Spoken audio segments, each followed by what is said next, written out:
Good evening, and welcome back to the Sleepy History channel. Tonight, we're not just reading history, we're peering through the veils of time into a realm where fear and faith ruled, and where the line between belief and madness blurred beneath flickering candlelight. We're exploring the enigmatic world of the Salem Witch Trials, a haunting chapter of early America where paranoia took root and justice lost its way. I want to extend a warm greeting to you, dear listener. Whether you are curled up under the covers, preparing to drift into sleep, or simply seeking a quiet moment of reflection, I'm delighted that you've chosen to share this twilight hour with me. If you feel like sharing, let me know where in the world you're listening from, or what time of night it is for you right now. For now, get cozy, settle in, and let the whispers of 1692 New England carry you away. Our journey begins where two young girls in Salem Village first cried out, claiming unseen forces were tormenting them in the dead of winter. Now, let's begin.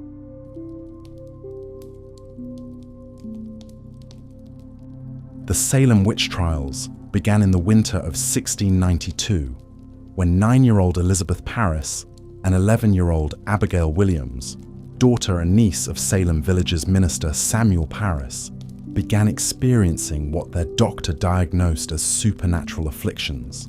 The girls would scream, throw themselves on the ground, contort their bodies into impossible positions, and claim to see specters of witches tormenting them. But here's what most accounts leave out. These weren't random, spontaneous fits.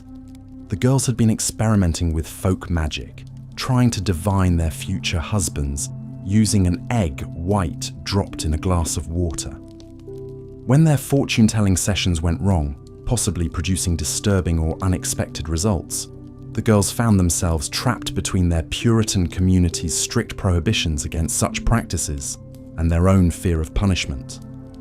Rather than confess to their forbidden activities, they chose a different path. They began claiming they were victims of witchcraft, transforming themselves from potential sinners into innocent sufferers deserving of sympathy and protection. It was a calculated decision that would ultimately cost 20 people their lives. The first 3 women accused were hardly random choices. Tituba was an enslaved woman from the Caribbean who worked in the Parris household and had likely taught the girls some of the folk magic they'd been practicing. Sarah Good was a homeless beggar who had been asking for charity from Salem families, making her an easy target for a community that viewed poverty as a sign of moral failing. Sarah Osborne was an elderly woman who had scandalized the community by living with a man before marrying him and had been involved in a bitter legal dispute over her late husband's estate.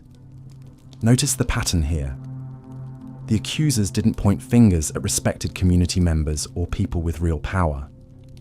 They chose society's most vulnerable: a slave, a beggar, and a social outcast. These women had no political connections, no economic influence, and no one willing to defend them. They were perfect scapegoats. When these 3 women were arrested and interrogated, something truly sinister began to unfold. The legal system that was supposed to protect the innocent became a machine for manufacturing guilt. The interrogations weren't searches for truth. They were performances designed to extract confessions through psychological torture and manipulation. Magistrates John Hathorne and Jonathan Corwin, who presided over the preliminary examinations, had already decided the accused were guilty before the questioning began. Their job wasn't to determine innocence or guilt, but to force confessions and gather names of other supposed witches. The questioning followed a predictable pattern: leading questions, threats, promises of mercy for cooperation, and the constant presence of the afflicted girls who would convulse and scream whenever an accused person denied the charges. The most chilling aspect of these interrogations was how they were designed to make denial impossible. If you confessed to witchcraft, you lived but had to name other witches. If you maintained your innocence, you were obviously lying because the afflicted girl's suffering proved your guilt. The only way to escape immediate execution was to become complicit in the system by accusing others. Tituba understood this horrible calculus better than anyone. When questioned, she didn't just confess to practicing witchcraft. She spun an elaborate tale of a devil-worship conspiracy involving multiple witches, mysterious men from Boston, and a book signed in blood. Her confession was everything the magistrates wanted to hear: confirmation that a vast supernatural conspiracy was threatening Salem, justification for expanding the investigation, and a roadmap for finding more witches. But Tituba's confession was almost certainly fabricated, a desperate attempt to tell her interrogators what they wanted to hear in order to save her own life. She had learned that in this new reality, truth was whatever the authorities needed it to be, and survival meant becoming an active participant in the lie. The system that emerged from these early interrogations was diabolically efficient. The afflicted girls became the star witnesses, their theatrical fits and accusations treated as infallible evidence of supernatural attack. Anyone who questioned their credibility or suggested natural explanations for their behavior immediately became suspect themselves. The magistrates, convinced they were fighting a cosmic battle between good and evil, abandoned any pretense of fair legal procedure. What made this system particularly insidious was how it weaponized the community's existing tensions and grudges. Salem Village was already fractured by disputes over land, church leadership, and social status. Families that had been feuding for years suddenly had a legal mechanism to destroy their enemies. All you needed was to whisper the right words to the afflicted girls, and your rival could be arrested, interrogated, and potentially executed. The Putnam family, who were among the most vocal supporters of the witch trials, had been locked in bitter disputes with several families that would later find themselves accused of witchcraft. Thomas Putnam's 12-year-old daughter Anne was one of the primary accusers, and it's hard to believe her accusations weren't influenced by the adult grievances swirling around her household. As the trials progressed, the definition of evidence expanded to include increasingly absurd forms of proof. Spectral evidence, where accusers claimed to see the ghostly forms of witches attacking them, became the primary means of conviction. The accused were not allowed to see or cross-examine these spectral attackers, making defense impossible. Physical evidence was equally suspect. Unusual marks on the body became proof of devil's marks. The inability to recite the Lord's Prayer perfectly under extreme stress became evidence of supernatural interference. Even successful prayer was sometimes twisted into proof of guilt, with magistrates claiming the accused were using religious words to cast spells. The touch test, where afflicted persons would allegedly be cured by touching their supposed tormentor, was treated as scientific proof, despite its obvious potential for manipulation. The afflicted girls had every incentive to continue their performances, as they had become the center of attention in a community where young women typically had no voice or power. Perhaps most disturbing was how the legal system abandoned its own principles to accommodate the witch hunt. The normal rules of evidence were suspended. Hearsay became admissible. The testimony of convicted witches was accepted against others, even though these same people were supposedly in league with the father of lies. Defense attorneys were not provided, and those who attempted to advocate for the accused often found themselves under suspicion. The court even accepted evidence that would have been laughable under normal circumstances. When Martha Corey was accused, the afflicted girls claimed they couldn't see what clothes her spectre was wearing because she had blinded them. When investigators went to Corey's house to check her clothing, they found her sitting quietly at home. Rather than taking this as evidence that she couldn't have been attacking the girls, the court decided it proved she was so powerful a witch that she could appear in two places at once. This is what made Salem truly terrifying. It wasn't just a case of superstitious people believing in magic. It was a systematic perversion of justice, where the mechanisms meant to protect the innocent were deliberately corrupted to serve the needs of the accusers and authorities. The witch trials became a perfect machine for converting suspicion into conviction, fear into death sentences, and neighbors into executioners. The speed with which this system consumed lives was breathtaking. Between February and September 1692, over 200 people were accused of witchcraft. 20 were executed, and several more died in the horrific conditions of the local jails while awaiting trial.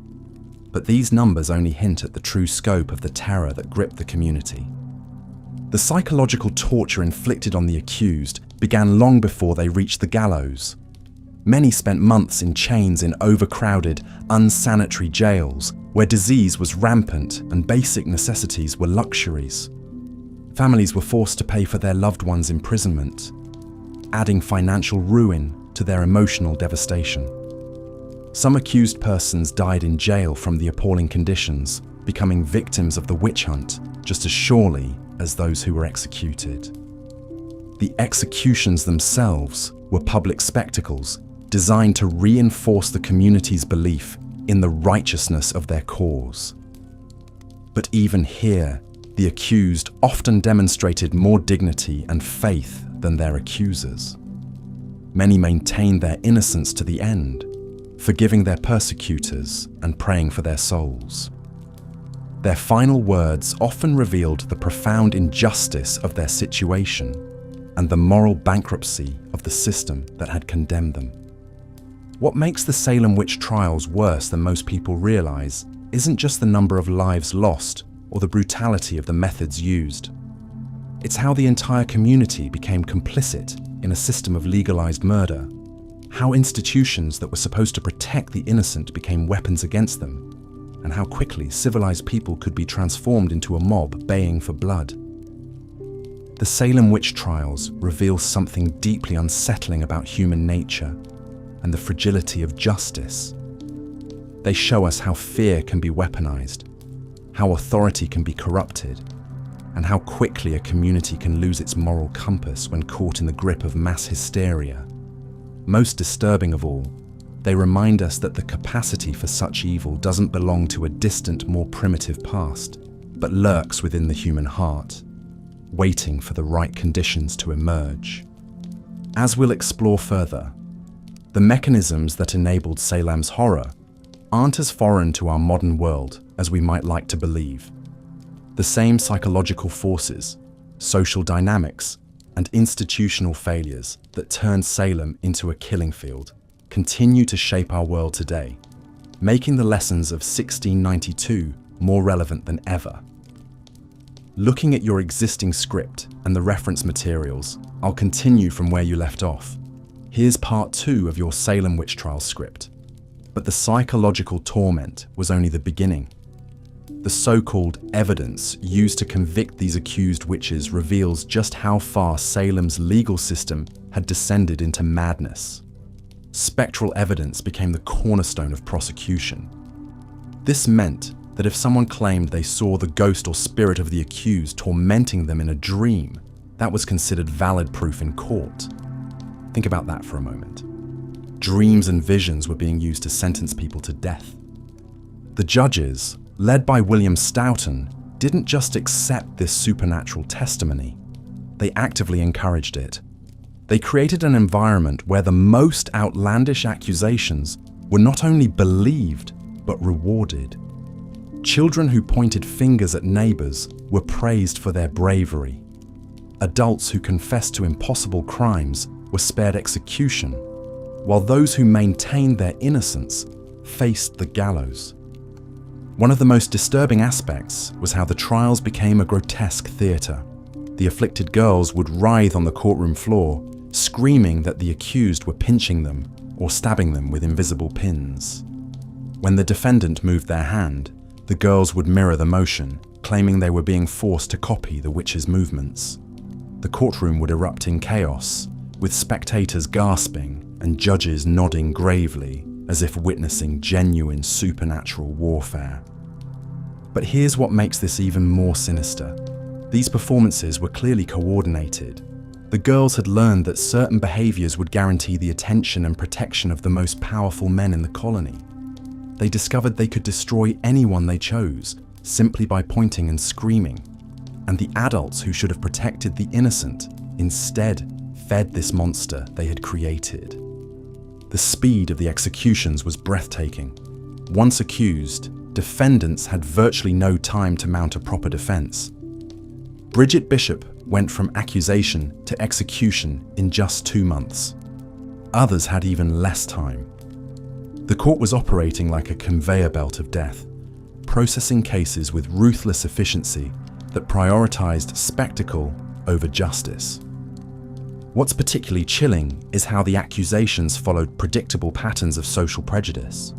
Women who didn't conform to Puritan ideals of female submission were prime targets. Sarah Good was a homeless beggar who had the audacity to mutter under her breath when refused charity. Sarah Osborne had committed the unforgivable sin of living with a man before marriage. These weren't random accusations. They were targeted character assassinations disguised as holy warfare. The economic motives become even clearer when you examine the property seizures. When someone was accused of witchcraft, their assets were immediately frozen. If they were executed, their property was forfeited to the state. Suddenly, neighbors who had long-standing property disputes found a convenient way to eliminate their rivals. The witch trials became a mechanism for the largest forced wealth transfer in colonial Massachusetts history. Consider the case of George Jacobs Sr., a wealthy farmer who had accumulated significant property over his lifetime. His own granddaughter accused him of witchcraft, but only after he had refused to transfer his land to other family members. Within months, Jacobs was dead, and his property was being divided among those who had testified against him. This wasn't justice. This was legalized theft, sanctified by religious hysteria. The authorities knew exactly what they were doing. Governor William Phips had initially supported the trials, but when his own wife was accused, he suddenly discovered serious problems with spectral evidence. The moment the accusations reached the upper echelons of colonial society, the entire system began to crumble. It wasn't divine intervention that ended the trials. It was raw political calculation. The aftermath reveals the most damning truth of all. When the hysteria finally ended, there was no reckoning. No systematic investigation into how so many innocent people had been murdered by their own neighbors. Instead, there was a collective amnesia, a desperate attempt to pretend that Salem had been the victim of supernatural forces rather than human evil. The few apologies that came were pathetic exercises in blame shifting. Samuel Sewall, one of the judges, eventually acknowledged his error, but only after it became politically safe to do so. The accusers themselves largely escaped any consequences. Ann Putnam Jr., who had been responsible for many of the most dramatic accusations, offered a half-hearted apology years later, claiming she had been deluded by Satan. She never faced trial. She never made restitution. She simply moved on with her life while her victims remained dead. This pattern of deflection reveals the most disturbing aspect of Salem. It wasn't just about superstition or religious extremism. It was about a community's willingness to sacrifice the innocent to protect the guilty. It was about how quickly civilized people can transform into a murderous mob when given permission by authority figures to act on their worst impulses. The Salem witch trials weren't an aberration. They were a preview of how democratic societies can collapse when fear overrides reason, when accusations replace evidence, and when the powerful discover they can manipulate mass hysteria for their own benefit. The scariest thing about Salem isn't that it happened in 1692. It's how easily it could happen again. Looking at your script summary and the reference materials, here's part 3 of your Salem Witch Trials series. But perhaps the most chilling aspect of the Salem Witch Trials wasn't the spectral evidence or the property seizures we've already explored. It was how the very foundations of justice itself were systematically dismantled piece by piece. until what remained was nothing more than a grotesque theatre of predetermined guilt. Picture yourself in that courtroom in 1692. The air thick with tension and fear. You're accused of witchcraft, and you know with absolute certainty that you're innocent. But as you look around that room, you begin to realize something truly terrifying. This isn't actually a trial at all. It's an execution disguised as legal proceedings.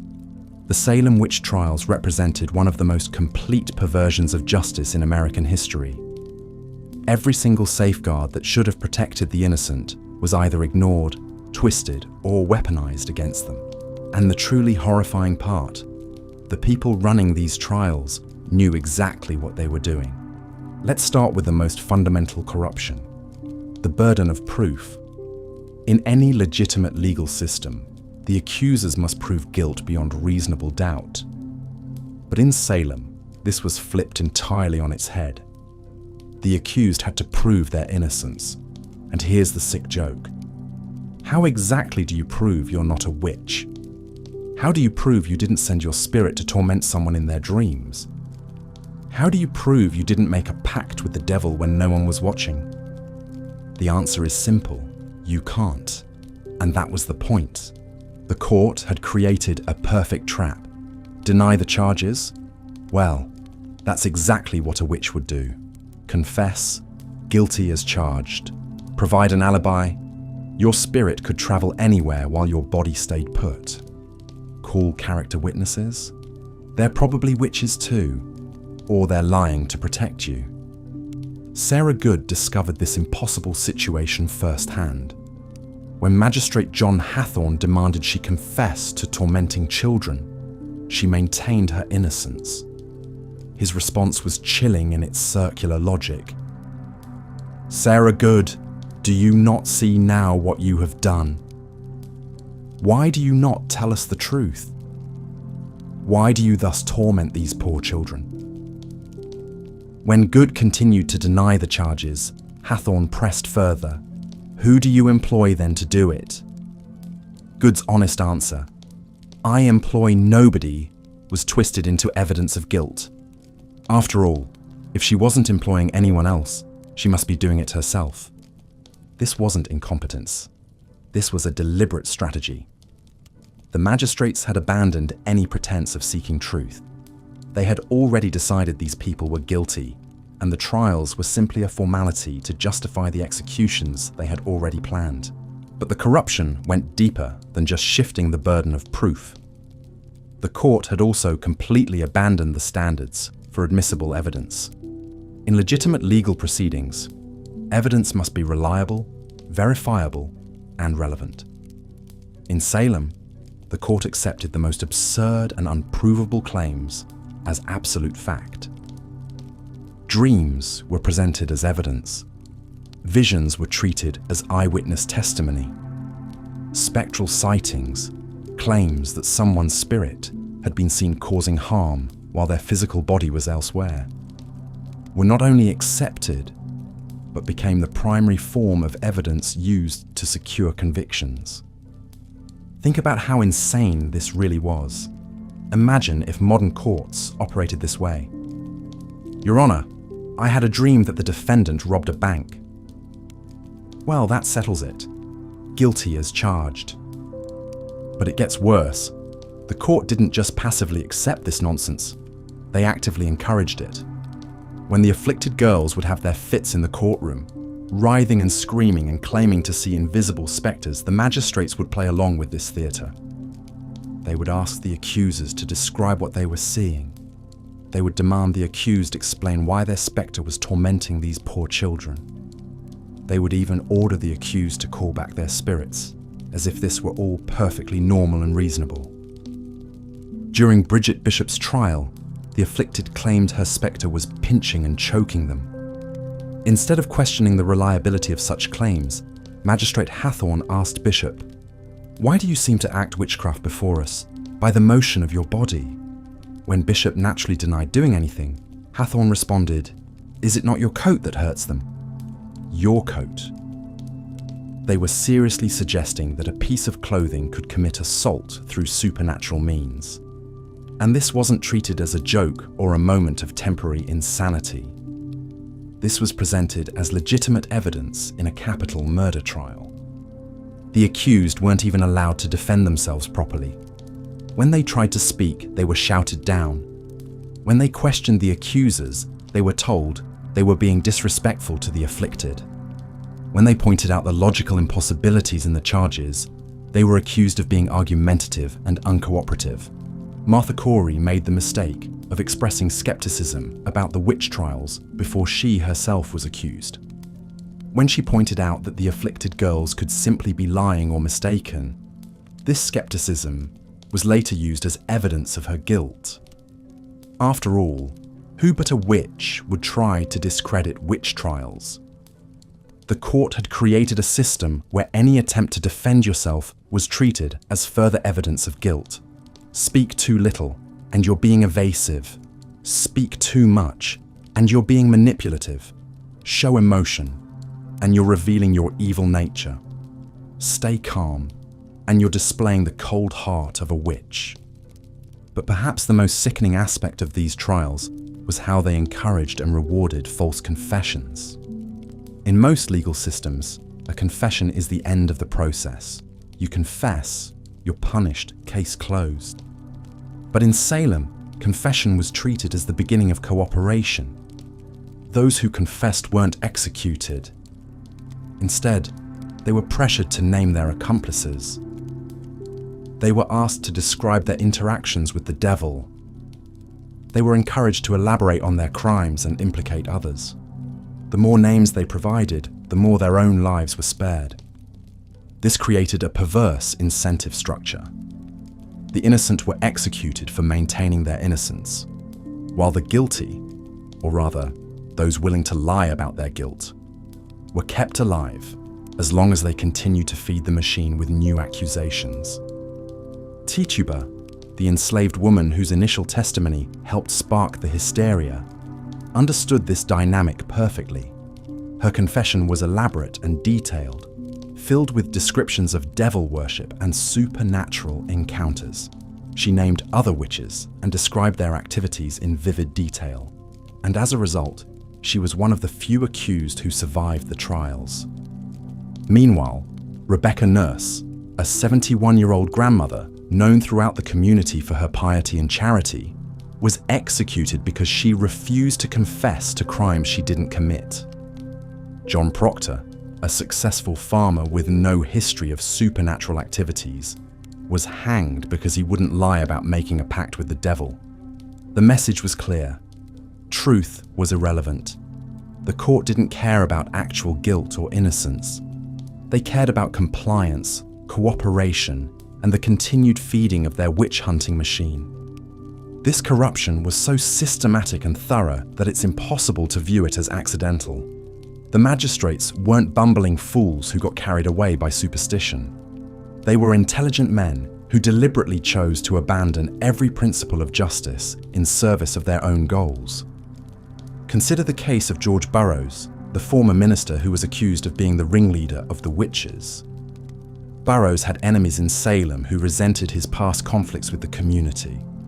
When he was arrested in Maine and brought back for trial, the evidence against him was particularly thin, even by Salem standards. But rather than demanding better evidence, the court simply lowered their standards even further. They accepted testimony that Burroughs possessed supernatural strength, based on claims that he could lift heavy objects. They treated his ability to recite Psalm 23 perfectly, while standing on the gallows, as evidence that he was using witchcraft to appear innocent. The crowd at his execution was actually moved by his dignified behavior and perfect recitation of the prayer. Many began to doubt his guilt. But Cotton Mather, one of the prominent ministers supporting the trials, quickly addressed the crowd and reminded them that the devil could transform himself into an angel of light.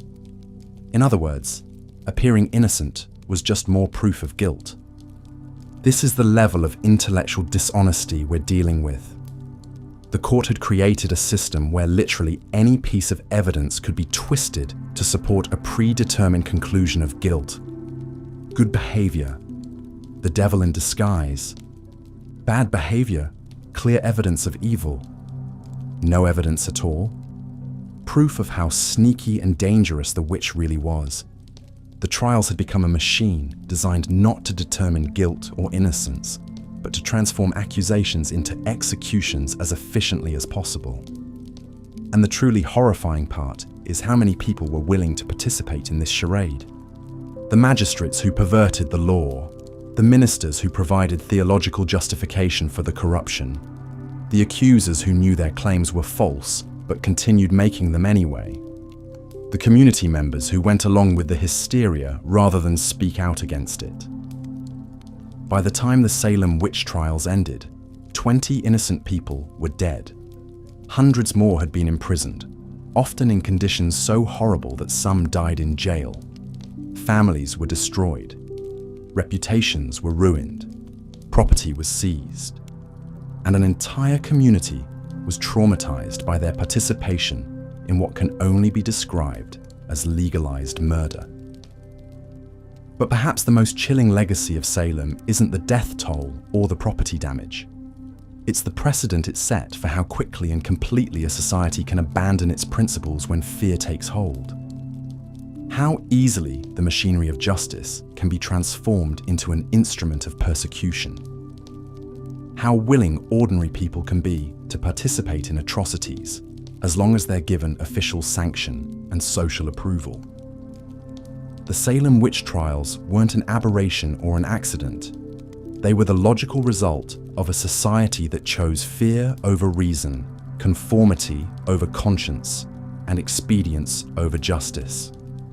And the lessons of Salem remain as relevant today as they were over 3 centuries ago, serving as a permanent warning about the fragility of the values we claim to hold dear. Looking at your existing script, parts 1 through 3, I'll continue with part 4, maintaining the same tone and style while advancing the narrative about the Salem Witch Trials. Here's part 4. But perhaps the most insidious aspect of the Salem Witch Trials wasn't just the corrupted legal system or the fabricated evidence. It was how the accusations themselves became a weapon of social warfare, wielded by those seeking to settle old scores and eliminate inconvenient neighbors. The finger-pointing wasn't random chaos. It was strategic, calculated, and devastatingly effective. Consider the case of Martha Corey, a woman whose only crime was expressing skepticism about the witch trials themselves. When the initial accusations began flying in 1692, Corey made the fatal mistake of suggesting that the afflicted girls might be lying or mistaken. She questioned whether spectral evidence could be trusted in a court of law. For this act of reasonable doubt, she was immediately branded a witch herself. The message was clear: dissent would not be tolerated. The accusers had stumbled upon the perfect system of social control. Anyone who questioned the proceedings could instantly become a target. It was a self-reinforcing cycle of terror that made opposition virtually impossible. Speak out against the trials, and you'd find yourself in chains within days. The community was effectively held hostage by its own fear. What made this system particularly cruel was how it exploited existing social tensions that had been simmering for years. Salem Village was already fractured by disputes over land, church leadership, and economic competition. Families had been feuding for decades over property lines and inheritance rights. The witch trials simply provided a convenient mechanism to weaponize these grievances. Take the case of Rebecca Nurse, a 71-year-old grandmother who was widely respected in the community for her piety and good works. But the Nurse family had been embroiled in a bitter land dispute with their neighbors, the Putnams.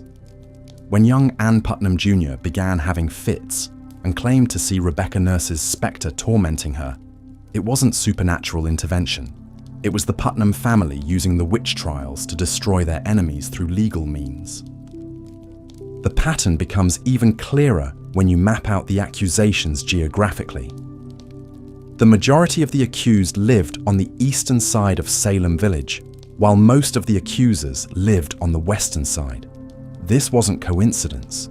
The two areas had been locked in a political and economic struggle for control of the village for years. The witch trials became the ultimate expression of this conflict, with one faction literally trying to eliminate the other. But the social weaponization of witchcraft accusations went beyond mere property disputes. The trials also served as a brutal form of patriarchal control, particularly targeting women who didn't conform to expected social roles. Many of the accused were widows who had inherited property, women who ran businesses, or those who had somehow challenged male authority.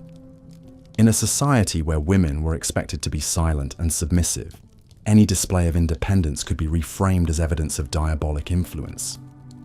Bridget Bishop, the first person executed in Salem, was a perfect example of this dynamic. She operated a tavern, wore colorful clothing, and had been married 3 times. She was exactly the kind of woman who threatened the rigid social order that the Puritan community was trying to maintain. Her execution sent a clear message to other women about the consequences of stepping out of line. The accusers also discovered they could use the trials to eliminate economic competition. Martha Carrier was accused partly because her family's success in farming had made neighbors jealous and resentful. John Proctor was targeted after he criticized the trials and threatened the economic interests of those profiting from the confiscated property of the accused. The witch trials had become a grotesque form of hostile takeover, allowing people to destroy their rivals while claiming divine justification. Perhaps most disturbing was how the trials created an economy of accusation. The court officials, the jailers, the sheriffs who seized property, even the ministers who provided spiritual guidance to the accused. All of them had financial incentives to keep the trials going. Each new accusation meant more fees, more confiscated property to divide up, more power to wield. The system had created its own marketplace of human misery. The psychological manipulation was equally sophisticated. The afflicted girls had learned they could command attention, sympathy, and power through their performances. In a society where young women had virtually no agency, the trials offered them an intoxicating taste of influence. They could bring down respected adults, disrupt court proceedings, and hold entire communities in thrall with their dramatic fits and accusations. But this power came at a terrible cost. The girls were trapped in their own web of lies, forced to maintain increasingly elaborate performances to avoid being exposed as frauds. Some of them later expressed regret for their role in the trials, but by then it was too late. 20 people were dead, and countless others had been destroyed by the accusations. The trials also revealed how quickly a community could turn on itself when fear overrode reason. Neighbors who had lived peacefully together for decades suddenly became mortal enemies. Children were encouraged to testify against their own parents. Husbands accused wives, and wives accused husbands. The social fabric of Salem was completely shredded by suspicion and paranoia. What's particularly chilling is how normal people became complicit in this system of destruction. It wasn't just a few evil individuals orchestrating everything. Ordinary citizens served on juries that convicted the innocent. Neighbors provided testimony that sent people to their deaths. Community members attended the executions as public entertainment. The trials succeeded because they turned an entire society into accomplices. The speed with which things escalated was breathtaking. In just over a year, what began as a handful of girls having fits had mushroomed into a reign of terror that consumed the entire region. More than 200 people were accused, 20 were executed, and several more died in prison awaiting trial. The trials had taken on a life of their own, growing more vicious and indiscriminate with each passing month. And through it all, the authorities maintained the fiction that they were serving justice and protecting the community from supernatural evil. They wrapped their persecution in the language of law and order, claiming they were simply following proper legal procedures. But behind the veneer of official process was a system designed to crush anyone who stood in the way of those in power. The Salem Witch Trials weren't an aberration or a historical curiosity. They were a masterclass in how fear can be manufactured, manipulated, and weaponized to serve the interests of those who know how to exploit it. The techniques used in Salem, the manufactured evidence, the coerced confessions, the social pressure to conform, the economic incentives for accusation, these are tactics that have been repeated throughout history whenever societies have decided that certain groups of people are expendable. What happened in Salem was worse than we thought because it revealed something fundamental about human nature and social dynamics. It showed how quickly civilization can collapse when fear overrides justice, when accusation becomes more powerful than evidence, and when the machinery of law becomes a tool of oppression rather than protection. The real horror of Salem wasn't supernatural. It was entirely, devastatingly human. Boring history. Why the Salem Witch Trials were worse than you thought, Part 5. But perhaps the most chilling aspect of the Salem Witch Trials wasn't just the corrupted legal system or the economic exploitation. It was how ordinary neighbors turned against each other with a viciousness that would make medieval inquisitors blush. The social fabric of Salem Village had been unraveling for years before 1692, and the witch trials became the perfect vehicle for settling old scores, destroying reputations, and eliminating inconvenient people from the community. Consider the case of Rebecca Nurse, a 71-year-old grandmother who was by all accounts one of the most respected women in Salem Village.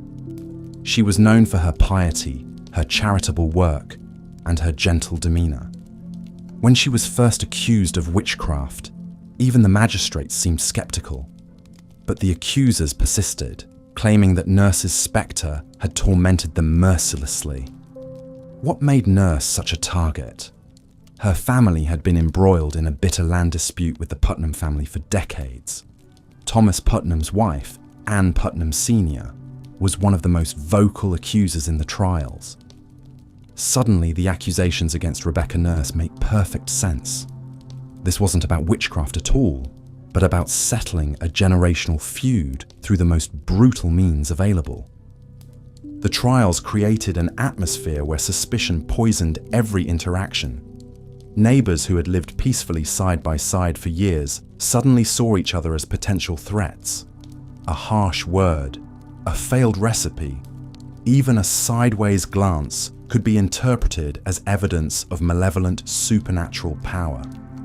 The accusers, many of them young girls who had initially seemed to be genuine victims, quickly discovered that their claims carried enormous weight. They could point a finger at anyone and watch as that person's life was destroyed. The power was intoxicating, and they wielded it with increasing boldness. Take the case of George Burroughs, a former minister of Salem Village who had left under contentious circumstances years earlier. When the trials began, the accusers claimed that Burroughs was not just a witch, but the leader of all the witches in New England, a kind of diabolic high priest, orchestrating the supernatural assault on Salem. The evidence against him was laughably thin. He was unusually strong for his size. He could recite scripture from memory, and he had been married multiple times after his wives died. In any rational court, these would hardly constitute proof of witchcraft, but in Salem, they were enough to send him to the gallows. Burroughs' real crime wasn't consorting with the devil. It was having made enemies during his turbulent tenure as village minister. The psychological warfare didn't stop with formal accusations. The mere threat of being named as a witch was enough to terrorize the population into submission. People began modifying their behavior, avoiding certain individuals, and carefully monitoring their own actions to avoid giving any appearance of supernatural involvement. The accused were often pressured by family members to confess, not because anyone believed they were actually witches, but because confession was the only path to survival. This created a perverse incentive structure where lying became a virtue and truth became a death sentence. Martha Corey's case illustrates just how impossible the situation had become for the accused. Corey was a church member known for her skepticism about the witch trials. She had publicly questioned whether the afflicted girls were genuine, suggesting instead that they were either deluded or deliberately deceptive. This rational response to an irrational situation sealed her fate. The accusers immediately claimed that Corey's spectre was tormenting them, and her previous skepticism was reframed as evidence that she was trying to protect her fellow witches. When she was examined, Corey maintained her innocence and continued to express doubt about the entire proceedings. The magistrates took this as further proof of her guilt. After all, only a witch would question the godly work of exposing witchcraft. The trials also revealed the deep misogyny that ran through Puritan society like a poisonous river. While men were certainly accused and executed, the vast majority of the accused were women, and the nature of the accusations often focused on behaviors that challenged traditional gender roles. Women who were too independent, too outspoken, or too successful in business were prime targets. Bridget Bishop, the first person executed in the Salem trials, was a tavern keeper who dressed flamboyantly and had been married multiple times. She was everything that Puritan society taught women not to be: independent, sexually confident, and financially successful. Her execution sent a clear message to other women about the consequences of stepping outside prescribed social boundaries. But the trials weren't just about punishing individual women. They were about reinforcing an entire system of patriarchal control. The young female accusers, who might seem to have gained power through their role in the trials, were actually being used as instruments of that same patriarchal system. Their accusations were taken seriously only when they aligned with existing social tensions and power structures. When some of the girls later tried to accuse members of prominent families like the Mathers, their claims were suddenly dismissed as unreliable. The message was clear: women's voices mattered only when they served the interests of powerful men. The economic dimensions of the trials became even more sinister when we examine the pattern of property seizure. When someone was accused of witchcraft, their assets were often frozen pending the outcome of their trial. If they were executed, their property was forfeited to the crown. This created a direct financial incentive for accusations, particularly against wealthy individuals. Sheriff George Corwin became notorious for his zealous seizure of property from the accused, stripping families of their homes, livestock, and possessions even before trials were concluded. Some families were left destitute, forced to flee Salem to escape both accusation and financial ruin. The case of Philip English illustrates how wealth could make someone a target. English was one of Salem's most successful merchants, with extensive holdings in ships, warehouses, and real estate. When he and his wife were accused of witchcraft, they fled to New York, but Sheriff Corwin seized virtually all of their property. The accusations against English were particularly flimsy. He was said to have appeared spectrally at witch meetings, but there were no other substantial claims against him. His real crime was being successful enough to attract envy and wealthy enough to make his destruction profitable. The psychological toll of the trials extended far beyond those who were directly accused. Families were torn apart as relatives turned against each other, either out of genuine belief or out of fear for their own safety. Children were forced to testify against parents, spouses against each other, and siblings against siblings. The community that had once been bound together by shared faith and mutual dependence became a collection of isolated individuals, each terrified of being the next target. The afflicted girls themselves became trapped in a web of their own making. As the trials progressed, their performances became increasingly elaborate and dramatic. They would fall into convulsions during examinations, claim to see invisible specters attacking them, and provide detailed descriptions of supernatural torments. But maintaining these performances required constant escalation. Each new accusation had to be more dramatic than the last to maintain credibility. The girls found themselves in a kind of performative arms race, where backing down would mean admitting fraud and potentially facing severe punishment themselves. Some historians have suggested that the girls may have initially been genuine victims of some form of mass hysteria, or even poisoning from ergot-contaminated grain. But regardless of how it started, the phenomenon quickly became something else entirely, a calculated campaign of destruction that served the interests of powerful individuals while destroying the lives of the vulnerable. The girls' initial suffering, whether real or imagined, was exploited by adults who saw an opportunity to settle scores and consolidate power. The role of spectral evidence in the trials cannot be overstated in its perversity. This was evidence that only the accusers could see. Claims that the spectre or ghostly form of the accused was tormenting them invisibly. There was literally no way to disprove such evidence. If an accused person had an alibi, showing they were miles away when the alleged supernatural attack occurred, it didn't matter. Their spectre could travel anywhere instantaneously. If they were locked in jail, their spectre could still escape to torment the afflicted. This created a situation where accusation was tantamount to conviction, since the evidence was by definition invisible and unprovable. The magistrate's handling of spectral evidence reveals either stunning gullibility or willful participation in a corrupt system. Increase Mather, one of the most prominent ministers in Massachusetts, initially warned against relying too heavily on spectral evidence, noting that the devil might use the spectre of an innocent person to commit evil acts. But his warnings were largely ignored in the heat of the trials.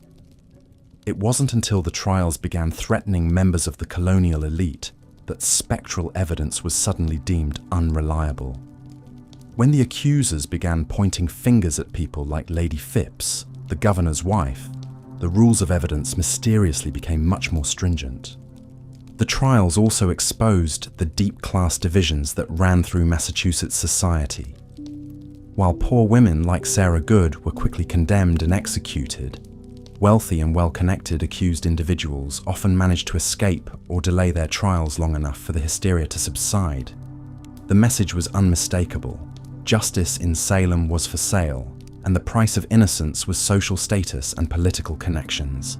But perhaps most damning of all was the complete abandonment of legal protections that were supposedly fundamental to English jurisprudence. The accused were denied the right to legal counsel, the right to confront their accusers in any meaningful way, and the right to a fair trial before an impartial jury. Instead, they faced hostile magistrates who seemed determined to extract confessions regardless of guilt or innocence. The presumption of innocence, that bedrock principle of justice, was completely reversed. The accused were guilty until proven innocent, and in many cases, proving innocence was literally impossible. The coercive methods used to extract confessions would be familiar to any student of totalitarian regimes. Sleep deprivation, psychological pressure, threats against family members, and promises of leniency in exchange for confession were all standard tactics. Some accused individuals were subjected to prayer tests, where they were forced to recite religious passages perfectly. Any stumble or hesitation was taken as evidence of diabolic interference. Others were subjected to physical tests, like the notorious touch test, where accusers would supposedly be cured of their fits if touched by the witch who was tormenting them. The speed with which the trials proceeded left no time for careful consideration of evidence or proper legal procedures. From the first accusations in February 1692 to the last executions in September, the entire ordeal lasted less than 8 months. In that brief span, hundreds of people were accused, dozens were imprisoned under horrific conditions, and 20 were killed. The breakneck pace served the interests of those orchestrating the trials, preventing any organized opposition from forming and maintaining the atmosphere of crisis that justified extraordinary measures. As we examine these trials from our modern perspective, It's tempting to dismiss them as the product of a more superstitious and ignorant age, but that interpretation misses the point entirely. The Salem witch trials weren't a failure of reason. They were a successful implementation of a system designed to eliminate opposition and consolidate power. The superstition was just the excuse, the mechanism by which rational actors pursued very real political and economic goals. The true horror of Salem wasn't that people believed in witches, but that they used that belief as a weapon against their neighbors. The legacy of Salem extends far beyond colonial Massachusetts. The trials serve as a chilling reminder of how quickly a society can abandon its principles when fear and opportunism converge. They show us how institutions designed to protect the innocent can be perverted to serve the interests of the powerful. Most importantly, they demonstrate the terrible human cost of allowing hysteria to override reason and justice to be sacrificed on the altar of political expedience. The men and women who died at Salem weren't victims of superstition. They were victims of a calculated campaign of terror that used religious belief as a cover for the most base human motivations: greed, revenge, and the lust for power. Their deaths weren't tragic accidents, but murders carried out under the color of law by people who knew exactly what they were doing. That's what makes the Salem witch trials not just a historical curiosity, but a warning that echoes across the centuries, reminding us that the capacity for evil doesn't require belief in the supernatural. It only requires the willingness to exploit the fears and prejudices of others for personal gain. And perhaps most chilling of all, the mechanisms that made Salem possible: fear of the other, the abandonment of legal protections, the weaponization of accusations, and the corruption of institutions. These aren't relics of the distant past. They're tools that ambitious and unscrupulous individuals have used throughout history and continue to use today. The faces change, the specific beliefs evolve, but the underlying dynamics remain disturbingly familiar. Salem wasn't an aberration. It was a template, one that has been followed again and again whenever societies choose fear over reason, expedience over justice, and power over truth. The Salem witch trials of 1692 to 1693 reveal a devastating example of how fear, power, and systemic corruption can transform a community into an instrument of terror. As we've seen, what began as mysterious afflictions in Salem Village quickly spiraled into a judicial nightmare where the most vulnerable members of society became targets in a deadly game of accusation and execution. But the true horror of Salem extends far beyond the 20 lives lost. It lies in how completely the trials dismantled the very foundations of justice and community trust. When spectral evidence became admissible in court, when the accused were denied legal representation, when confession became the only path to survival, Salem transformed from a place of supposed moral purity into a theater of systematic oppression. The trials reveal how quickly civilized society can collapse when fear overrides reason. Neighbors who had lived side by side for decades suddenly viewed each other with suspicion. Children became instruments of destruction, their accusations carrying the weight of life and death. The very institutions meant to protect the innocent, the courts, and the church, became mechanisms of persecution. What makes Salem particularly chilling is how the accusations followed predictable patterns of social vulnerability. The first targets weren't chosen randomly. Sarah Good, a homeless beggar; Sarah Osborne, involved in a scandalous relationship; Tituba, an enslaved woman from Barbados. These women occupied the margins of Puritan society, making them perfect scapegoats for a community desperate to explain the unexplainable. As the hysteria spread, the net widened to ensnare anyone who dared question the proceedings, or who simply found themselves on the wrong side of old grudges. Property disputes, business rivalries, and personal vendettas all found expression through witchcraft accusations. The trials became a weapon that could be wielded by anyone clever enough to manipulate the system. The financial incentives that drove the witch hunt are particularly disturbing. When the property of the accused could be seized, when court officials were paid for each case they processed, when informants could benefit from their accusations, justice became a commodity to be bought and sold. The trials weren't just about supernatural fears. They were about very earthly concerns: money, land, and power. Perhaps most tragically, the Salem Witch Trials demonstrate how good people can become complicit in evil when swept up by collective hysteria. Many of the accusers, judges, and spectators weren't inherently malicious. They genuinely believed they were protecting their community from a supernatural threat. But their certainty, combined with their willingness to abandon due process and rational inquiry, made them participants in a system that destroyed innocent lives.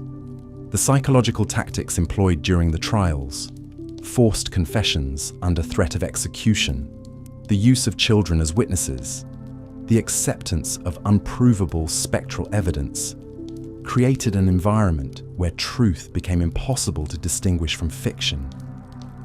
In such a system, innocence offered no protection. The only safety lay in confession, in playing along with the delusion, in becoming part of the machinery of persecution. The aftermath of Salem was almost as telling as the trials themselves. When the hysteria finally broke, when respected members of the community found themselves accused, when the governor's own wife came under suspicion, suddenly the entire edifice collapsed. The same officials who had zealously pursued witches now scrambled to distance themselves from their actions. The same spectral evidence that had sent 20 people to their deaths was suddenly deemed unreliable, but the damage was irreversible. Families had been destroyed, communities fractured, and an entire generation traumatized. The survivors carried the scars of Salem for the rest of their lives, a reminder of how quickly the world could turn upside down, how easily neighbors could become enemies, how fragile the bonds of civilization truly were. The Salem Witch Trials serve as a permanent warning about the dangers of abandoning rational thought in favor of fear-driven certainty. They show us how quickly justice can be perverted when we allow emotion to override evidence, when we permit the vulnerable to be sacrificed for the comfort of the powerful, when we mistake hysteria for righteousness. In our modern world, we might think ourselves immune to such collective madness. We have constitutional protections, scientific understanding, and historical awareness that the people of Salem lacked. But the underlying human tendencies that enabled the witch trials, fear of the other, desire for simple explanations to complex problems, willingness to believe rumors over evidence, susceptibility to moral panic, these remain as potent today as they were over 3 centuries ago. Salem reminds us that the price of civilization is eternal vigilance, not just against external threats, but against our own capacity for cruelty when we convince ourselves that cruelty serves a righteous cause. The true lesson of Salem isn't about witches or the supernatural. It's about the terrifying ease with which ordinary people can become instruments of injustice when they surrender their individual moral judgment to the mob. The 20 victims of Salem died not because they practiced witchcraft, but because they lived in a society that had lost its way, that had allowed fear to triumph over compassion, superstition over reason, and vengeance over justice. Their deaths stand as a testament to the consequences of abandoning the principles that separate civilization from barbarism, and their memory serves as a warning that such abandonment can happen anywhere, anytime, to anyone who believes themselves immune to the darkness that lurks within human nature. Looking at the summary and reference files, I'll continue the script from where Part 6 left off, focusing on how the Salem Witch Trials exploited psychological vulnerabilities and social dynamics to perpetuate the hysteria. But perhaps most chilling of all was how the Salem Witch Trials revealed humanity's capacity for psychological manipulation and collective delusion. The accusers didn't simply point fingers randomly. They weaponized the deepest fears and anxieties of their community, turning neighbor against neighbor through a systematic campaign of terror that would make modern propagandists envious. The afflicted girls, led by Abigail Williams and Mercy Lewis, had stumbled upon something more powerful than any spell or potion. They had discovered that in a society built on rigid hierarchies and suppressed tensions, the right accusation at the right moment could topple entire families and reshape the social order. These weren't random outbursts of teenage hysteria. These were calculated performances designed to exploit every psychological weakness in Puritan society. Consider how the girls chose their targets. They began with Tituba, an enslaved woman from Barbados whose foreign origins and different cultural practices made her an easy scapegoat. They moved on to Sarah Good, a homeless beggar whose poverty and social isolation had already made her an outcast. Then came Sarah Osborne, an elderly woman who had violated social norms by living with a man before marriage. Each accusation was a carefully chosen arrow aimed at society's most vulnerable members. But the genius of their manipulation lay in how they gradually escalated their targets. Once the community had accepted that outcasts could be witches, the girls began accusing more respectable citizens. They understood that credibility was cumulative. Each successful accusation made the next one more believable. Each execution created a precedent that made the next death easier to justify. The girls had also mastered the art of spectral evidence, that twisted legal concept that allowed dreams and visions to be treated as courtroom testimony. They would writhe and scream in court, claiming to see the invisible specters of the accused tormenting them. When challenged, they had the perfect defense. How could anyone disprove what they claimed to see in the spirit world? How could the accused defend themselves against crimes that existed only in the supernatural realm? This wasn't just legal innovation, it was psychological warfare.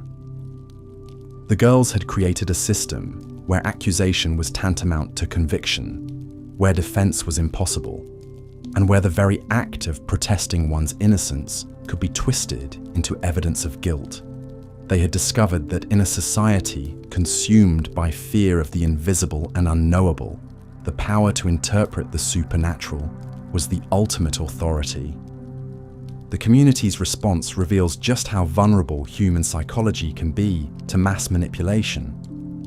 Rational, educated men like Samuel Parris and Cotton Mather, who should have been skeptical of teenage girls claiming supernatural powers, instead became their most ardent supporters. They transformed what should have been obvious adolescent attention-seeking into a holy crusade against Satan himself. The trials also exploited a fundamental flaw in human reasoning, the confirmation bias that made every strange event, every unexplained illness, every bit of bad luck into evidence of witchcraft. When Martha Corey's accusation was followed by her husband's sudden illness, it wasn't seen as coincidence or stress-related sickness. It was proof of her supernatural malevolence. When storms struck during witch trials, they weren't natural weather patterns but demonic interference designed to protect the guilty. This selective interpretation of evidence created a closed system of belief that was immune to contradiction. Good harvests meant God was blessing their efforts to root out evil. Bad harvests meant the witches were still among them, requiring more vigorous prosecution. Confessions proved the reality of witchcraft. Denials proved the stubbornness of Satan's servants. The system had been designed to validate itself no matter what happened. Perhaps most disturbing was how the trials exploited the psychological need for meaning and order in a chaotic world. The Puritans lived in constant fear of Indian attacks, disease outbreaks, and economic collapse. The witch trials offered them something precious in such uncertain times: clear explanations for their suffering and concrete actions they could take to protect themselves. Instead of accepting that bad things sometimes happen for no reason, they could blame witches. Instead of feeling helpless against forces beyond their control, they could fight back by identifying and eliminating the supernatural threats in their midst. The girls had tapped into something primal in human nature, the desperate need to believe that someone is in control, even if that someone is evil. It was more comforting to think that their problems were caused by witches who could be caught and killed than to accept the terrifying reality that life was often random, unfair, and beyond human control. The trials also revealed how quickly social bonds could dissolve under pressure. Neighbors who had lived peacefully together for decades suddenly saw each other as potential threats. Friends became informants. Family members turned against each other. The girls had created an atmosphere where trust itself became dangerous, where any relationship could be weaponized, where isolation was safer than community. They understood that in a society built on shame and reputation, the mere accusation of witchcraft was often punishment enough. Even those who escaped execution found their lives destroyed, their businesses ruined, their social connections severed. The trials had created a new form of social control, where the threat of accusation kept everyone in line, where conformity became a matter of life and death. The psychological manipulation extended to the confessions themselves. The accused faced an impossible choice: maintain their innocence and face almost certain execution, or confess to crimes they didn't commit and save their lives while destroying their souls. Many chose confession, not because they believed they were guilty, but because they understood the game being played. Their false confessions then became evidence used to convict others, creating a snowball effect of manufactured guilt. This wasn't just legal proceeding. It was psychological torture designed to break down individual resistance and create a culture of compliance. The girls and their adult supporters had created a system where survival required complicity, where the only way to escape becoming a victim was to help create new victims. The most chilling aspect of this psychological manipulation was how it transformed ordinary people into accomplices. Neighbors who might normally have been skeptical of outrageous accusations found themselves nodding along in court. Parents who should have protected their children instead delivered them to the executioner. Community leaders who should have demanded evidence instead accepted wild speculation as fact. The girls had achieved something that military conquests and political revolutions often fail to accomplish. They had changed how an entire community thought about reality itself. They had made the impossible seem inevitable, the irrational seem logical, the cruel seem necessary. They had weaponized the human capacity for self-deception and turned it against their own neighbors. As the months passed and the body count mounted, some began to question what they had unleashed. But by then, too many people had too much invested in the system to allow it to collapse. Judges who had sentenced innocent people to death couldn't admit their error without destroying their own reputations. Ministers who had preached about the reality of the witch conspiracy couldn't reverse course without undermining their spiritual authority. Accusers who had sent neighbors to their deaths couldn't confess to lies without facing retaliation from the families they had destroyed. The Salem Witch Trials had created their own momentum, a machine of destruction that fed on fear, suspicion, and the very human tendency to double down on mistakes rather than admit error. The girls had lit a fire that no one knew how to extinguish, a psychological conflagration that would consume the innocent and guilty alike until it finally burned itself out through sheer exhaustion. This manipulation of mass psychology reveals perhaps the darkest truth about Salem. It wasn't supernatural forces that created the tragedy, but purely human ones. The real evil wasn't in the accused witches' supposed pacts with Satan, but in the accuser's very real ability to exploit human weakness, fear, and cruelty for their own ends.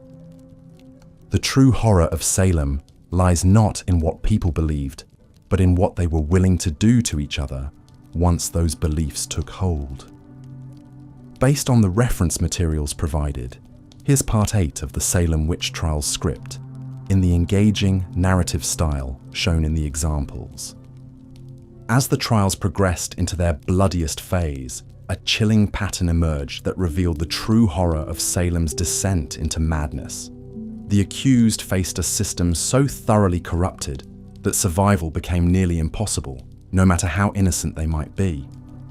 The very foundations of justice had been twisted into a machine designed not to discover truth, but to extract confessions and deliver death sentences. Consider the nightmarish position of someone dragged before these courts. You're accused of consorting with the devil, practicing witchcraft, or tormenting your neighbors through supernatural means. The evidence against you? Perhaps a teenage girl claims she saw your spectre pinching her in a dream. Maybe a neighbor insists their cow stopped giving milk after you walked past their property. Or someone testifies that you looked at them strangely before they developed a headache. In any rational legal system, such accusations would be laughed out of court. But Salem, in 1692, had abandoned rationality entirely. The judges not only accepted this spectral evidence as legitimate, they treated it as the most compelling proof available. When Bridget Bishop stood trial as the first person executed in the witch trials, the primary evidence against her consisted of testimony that her spectre had appeared to various accusers in their dreams and visions. There was no physical evidence, no witnesses to actual witchcraft, no tangible proof of any crime whatsoever. Yet this became the standard that would condemn 20 people to death. The examination process itself was a masterpiece of psychological manipulation designed to break down the accused. Picture yourself in that sweltering meeting house, standing before a panel of stern-faced magistrates, while a crowd of hostile neighbors packs the room behind you.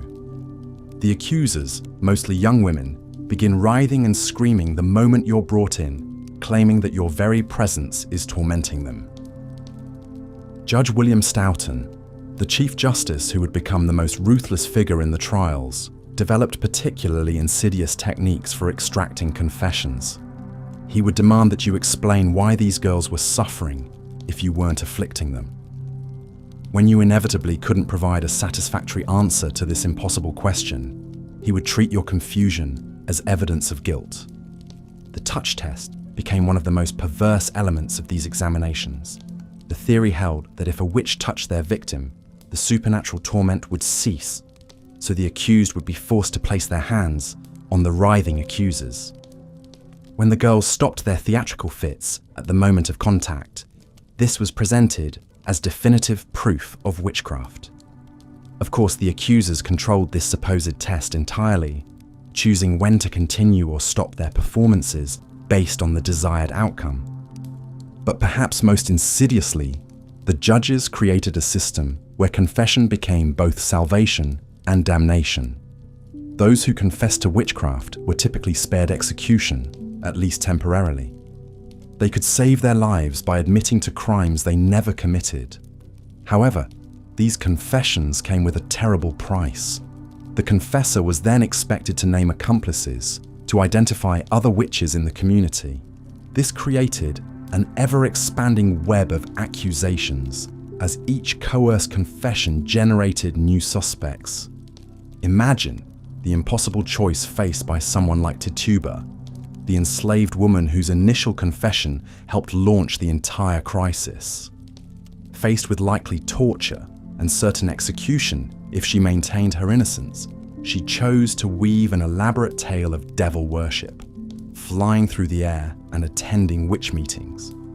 Her confession not only saved her life, but gave the authorities exactly what they wanted to hear, validating their belief that a vast supernatural conspiracy was indeed at work in Salem. The psychological pressure applied to extract these confessions was extraordinary. The accused were often held in deplorable conditions in overcrowded jails, sometimes for months, while awaiting trial. They were subjected to repeated interrogations, denied adequate food and comfort, and constantly reminded that confession offered their only hope of survival. family members pleaded with their loved ones to confess, prioritizing life over truth. Some of the most heartbreaking cases involved individuals who initially maintained their innocence, but eventually broke under this relentless pressure.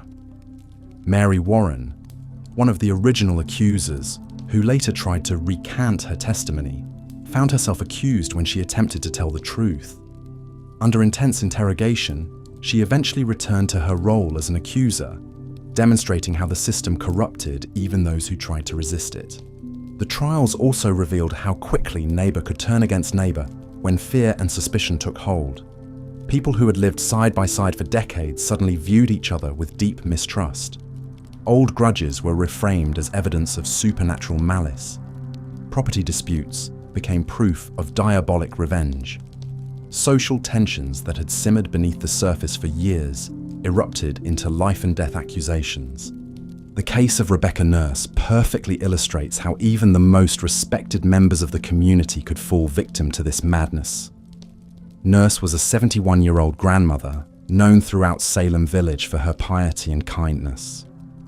She had spent decades caring for the sick, helping with difficult childbirths, and serving as a moral anchor for her community. When she was accused of witchcraft, many of her neighbors were so shocked that they signed a petition defending her character. Yet even this sterling reputation couldn't protect her once the machinery of accusation began turning. The accusers claimed her specter had tormented them. Former patients and people she had helped were pressured to reinterpret her past kindnesses as supernatural manipulation. Her very virtues were twisted into evidence against her. Her piety became proof that she was skilled at hiding her true nature. Her knowledge of herbal remedies became evidence of supernatural healing powers. During her examination, Nurse's age and poor hearing worked against her. When she failed to respond quickly to questions or seemed confused by the proceedings, this was interpreted as further evidence of guilt. The accusers performed their usual theatrical displays, falling into fits and claiming her spectre was attacking them even as she stood calmly before the court. Most chillingly, Nurse initially received a not guilty verdict from the jury, but Judge Stoughton was so displeased with this outcome that he sent the jury back to reconsider. Under pressure from the court, they changed their verdict to guilty. When Nurse was given one final chance to confess and save her life, she refused to admit to crimes she hadn't committed.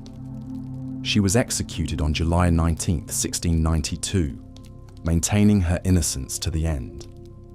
The treatment of Rebecca Nurse demonstrates how the Salem Witch Trials had created a system where innocence itself became a form of guilt. Those who confessed were spared, while those who maintained their innocence were condemned. Truth became irrelevant. Only the court's desire for validation mattered. This perversion of justice extended to the very youngest victims of the hysteria. Children as young as 4 years old were accused and imprisoned. Dorothy Good, the daughter of accused witch Sarah Good, was only 4 when she was arrested and jailed for months. The psychological trauma inflicted on these children was immense, yet the authorities showed no mercy based on age.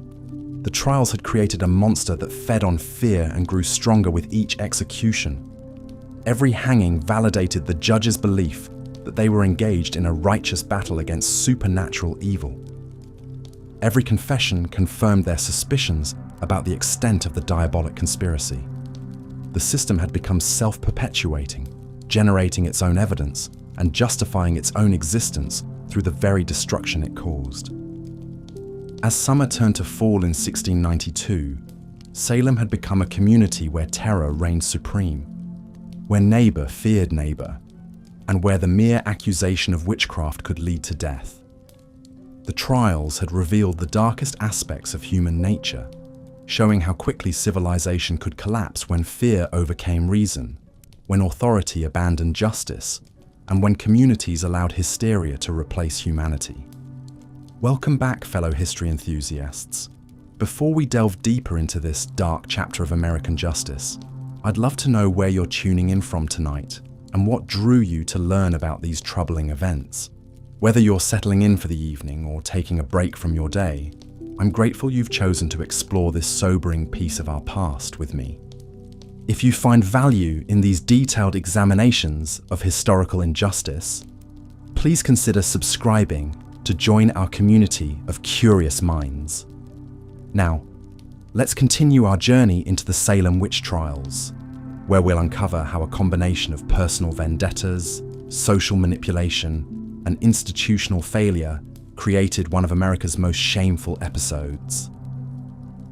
In our previous segments, we've seen how spectral evidence corrupted the legal system, how fear and hysteria consumed entire communities, and how coerced confessions became tools of oppression. But there's another crucial dimension to this tragedy that makes it even more disturbing than most people realize: the calculated use of witchcraft accusations as weapons in long-standing personal and political conflicts. The Salem Witch Trials weren't just a product of mass hysteria or religious extremism. They were, in many ways, the culmination of decades of simmering resentments, property disputes, and social tensions that had been festering beneath the surface of colonial Massachusetts life. What makes this particularly chilling is how certain individuals recognized the trials as an opportunity to settle old scores and eliminate rivals under the guise of rooting out evil. Consider the case of Rebecca Nurse, a 71-year-old woman whose family had been embroiled in a bitter land dispute with their neighbors, the Putnams, for over a generation. The conflict stretched back to the 1640s, when Rebecca's husband, Francis Nurse, had purchased a large tract of land that the Putnams believed rightfully belonged to them. For decades, this dispute had poisoned relations between the families, spawning lawsuits, arguments over property lines, and accusations of theft and fraud.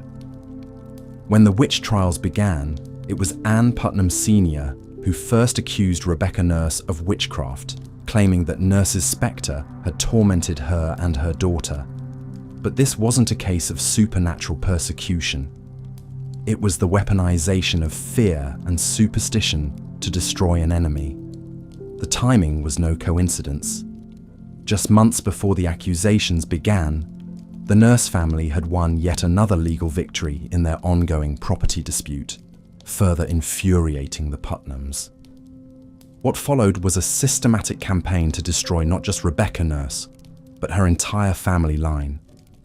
The accusations spread to include other members of the Nurse clan, creating a web of alleged witchcraft that threatened to eliminate the Putnams' rivals entirely.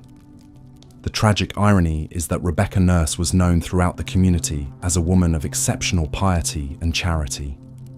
Even some of Salem's most respected citizens testified to her good character, recognizing the accusations for what they truly were. But character witnesses meant nothing in a system that had abandoned rational evidence in favor of spectral testimony. When 39 of Salem's most prominent residents signed a petition defending Rebecca Nurse, it only served to expand the circle of suspicion. Several of the petition signers themselves soon found their loyalty questioned, and some faced accusations of their own. This pattern of using witchcraft accusations to settle personal grievances wasn't limited to the Nurse Putnam feud. Throughout Salem and the surrounding communities, the trials became a vehicle for resolving disputes that had nothing to do with supernatural evil. Property boundaries, business rivalries, marital conflicts, and social resentments all found expression through accusations of witchcraft. The case of Martha Corey illustrates another dimension of this calculated cruelty. Corey had made the fatal mistake of expressing skepticism about the initial accusations against Tituba and the other accused women. In a community gripped by fear, such skepticism was itself seen as evidence of guilt. How could an innocent person doubt the reality of witchcraft unless they were in league with the devil themselves? Martha Corey's husband, Giles, initially supported the accusations against his wife, perhaps hoping to distance himself from suspicion. But as the trials progressed and he witnessed their fundamental injustice, he began to speak out against the proceedings. This change of heart would cost him his life in one of the most brutal executions in American history. When 𝐲𝐲𝐶𝐞 was himself accused of witchcraft, he refused to enter a plea of guilty or not guilty. Under English common law, this meant he could not be tried, but it also meant he could be subjected to peine forte et dure, being pressed to death under heavy stones until he either entered a plea or died. The authorities hoped that the agony would force 𝐶𝐞 to cooperate, allowing them to proceed with a trial and the inevitable execution. For 2 days, the 80-year-old man endured unimaginable torture as more and more stones were piled upon his chest.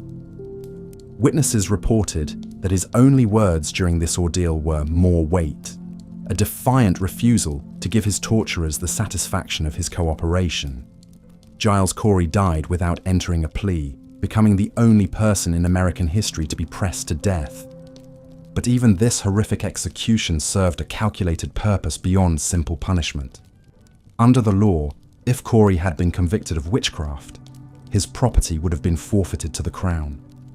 By refusing to plead and dying under torture rather than by execution, he ensured that his lands would pass to his heirs rather than be seized by the government.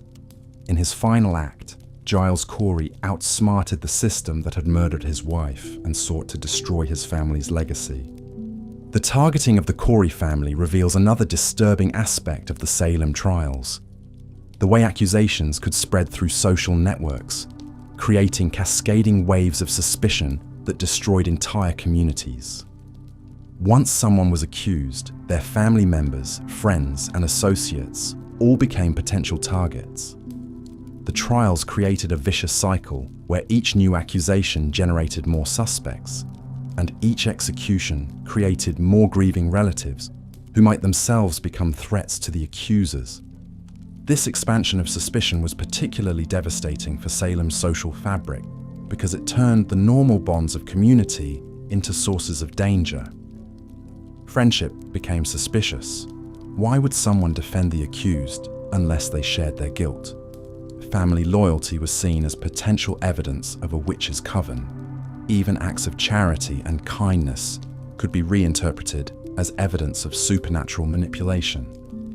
The case of Sarah Good exemplifies how social prejudice and personal animosity merged with witchcraft accusations to destroy the most vulnerable members of society. Good was a homeless beggar who wandered through Salem asking for food and shelter. Her poverty and desperate circumstances had made her unwelcome in many homes, and she had developed a reputation for muttering curses when refused charity. When livestock died or children fell ill after Sarah Good had been turned away from their doors, it was easy for people to connect these misfortunes to her presence. But this wasn't supernatural causation. It was the scapegoating of a woman whose poverty and desperation made her an easy target for community frustrations. Sarah Good's fate was sealed not by any evidence of witchcraft, but by her status as an outsider with no one to defend her. The execution of Sarah Good on July 19, 1692, was accompanied by a moment that crystallized the trial's fundamental injustice. As she stood on the gallows, Reverend Nicholas Noyes declared that she knew she was a witch. Good's response has echoed through history. "You are a liar. I am no more a witch than you are a wizard, and if you take away my life, God will give you blood to drink." Whether Sarah Good intended it as a curse or simply a prediction of divine justice, her words proved prophetic. Reverend Noyes died 25 years later, choking on his own blood. But more significantly, her defiant final statement captured the moral clarity that had been so conspicuously absent from the trials themselves. In her last moments, this impoverished and friendless woman spoke truth to power with a courage that the educated ministers and magistrates of Salem had utterly failed to display. The systematic targeting of vulnerable populations reveals another layer of the trial's horror. Women like Sarah Good, who lacked social protection, were disproportionately likely to face accusations, so were those who had challenged social norms in other ways. Women who had inherited property, who had engaged in business, or who had otherwise stepped outside traditional gender roles. Bridget Bishop, the first person executed in the Salem trials, fit this pattern perfectly. She was a tavern keeper who dressed flamboyantly, had been married multiple times, and was known for her independent spirit. Her tavern was a place where men gathered to drink and gamble, activities that the Puritan community viewed with deep suspicion. When accusations of witchcraft began flying, Bridget Bishop's unconventional lifestyle made her an obvious target. The speed with which Bishop was tried and executed, just 8 days after the special court of 𝐬𝐻𝐻 was established, suggests that her fate was predetermined. The authorities needed a quick conviction to establish the court's legitimacy and demonstrate their commitment to rooting out witchcraft. Bishop's reputation and lack of powerful allies made her the perfect first victim. But the targeting of social outsiders was only part of a broader pattern of how the trials reinforced existing power structures while appearing to challenge supernatural evil. The accusations consistently flowed upward from accusers of lower social status to targets of higher status, but they stopped well short of truly challenging the colony's elite. While several prosperous farmers and respected church members were accused, the colonial leadership itself remained largely untouched. This selective application of suspicion reveals the trial's true nature as a tool of social control rather than spiritual purification. The same magistrates who accepted spectral evidence without question when it targeted their social inferiors became suddenly skeptical when accusations began to threaten their own class. When the wife of Governor William Phips was accused of witchcraft, the governor quickly dissolved the special court and ended the trials. The economic dimensions of the Salem Witch Trials add yet another layer of calculation to what appeared to be spiritual warfare. The seizure of accused witches' property created powerful financial incentives for certain accusations. While the property of executed witches was supposed to be forfeited to the crown, in practice, much of it ended up in the hands of local officials and their allies. The case of Philip English illustrates how economic motives could drive accusations against the wealthy. English was one of Salem's most prosperous merchants, with extensive shipping interests and substantial land holdings. When he and his wife were accused of witchcraft, they fled to New York rather than face trial. In their absence, local authorities seized their property, effectively destroying English's business empire. Years later, when English returned to Salem after the trials had ended, he found his warehouses emptied, his ships sold, and his lands occupied by others. The accusation of witchcraft had provided a convenient legal mechanism for redistributing his wealth to his competitors and rivals. English spent the rest of his life trying to recover his losses through the courts. But the colonial government showed little interest in compensating the victims of its judicial atrocity. The targeting of Philip English also reveals how accusations could be used to eliminate economic competition. Salem was a rapidly growing port town where merchants competed fiercely for trade routes and market share.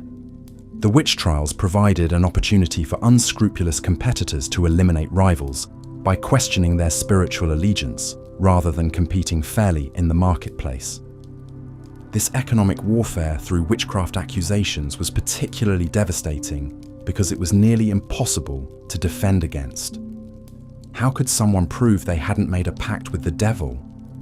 How could they demonstrate that their business success came from legitimate enterprise rather than supernatural assistance? The burden of proof had been reversed, and innocence became impossible to establish. The psychological manipulation employed during the Salem trials reveals perhaps the most disturbing aspect of this historical atrocity: the deliberate exploitation of human vulnerabilities to manufacture guilt and destroy lives. The accusers, particularly the group of young women whose fits and visions drove the initial panic, demonstrated a sophisticated understanding of how to manipulate both their immediate audience and the broader community. The fits displayed by the accusers followed predictable patterns that maximized their dramatic impact. They would begin with subtle symptoms, feelings of being pinched or pricked, that gradually escalated to violent convulsions, temporary blindness, and apparent attempts at self-harm. These performances were timed to coincide with moments of maximum tension in the courtroom, particularly when the accused attempted to defend themselves. What made these performances so effective was their apparent spontaneity and the genuine distress they appeared to cause the accusers. But careful examination of the historical record reveals a level of coordination and calculation that suggests deliberate deception rather than supernatural affliction. The accusers would often mirror each other's symptoms, create new accusations together, and modify their stories in response to changing circumstances. The case of Mary Warren illustrates how this psychological manipulation could be turned against the accusers themselves when they threatened the larger narrative. Warren was initially one of the primary accusers, but she later recanted her testimony and claimed that the other girls had been lying.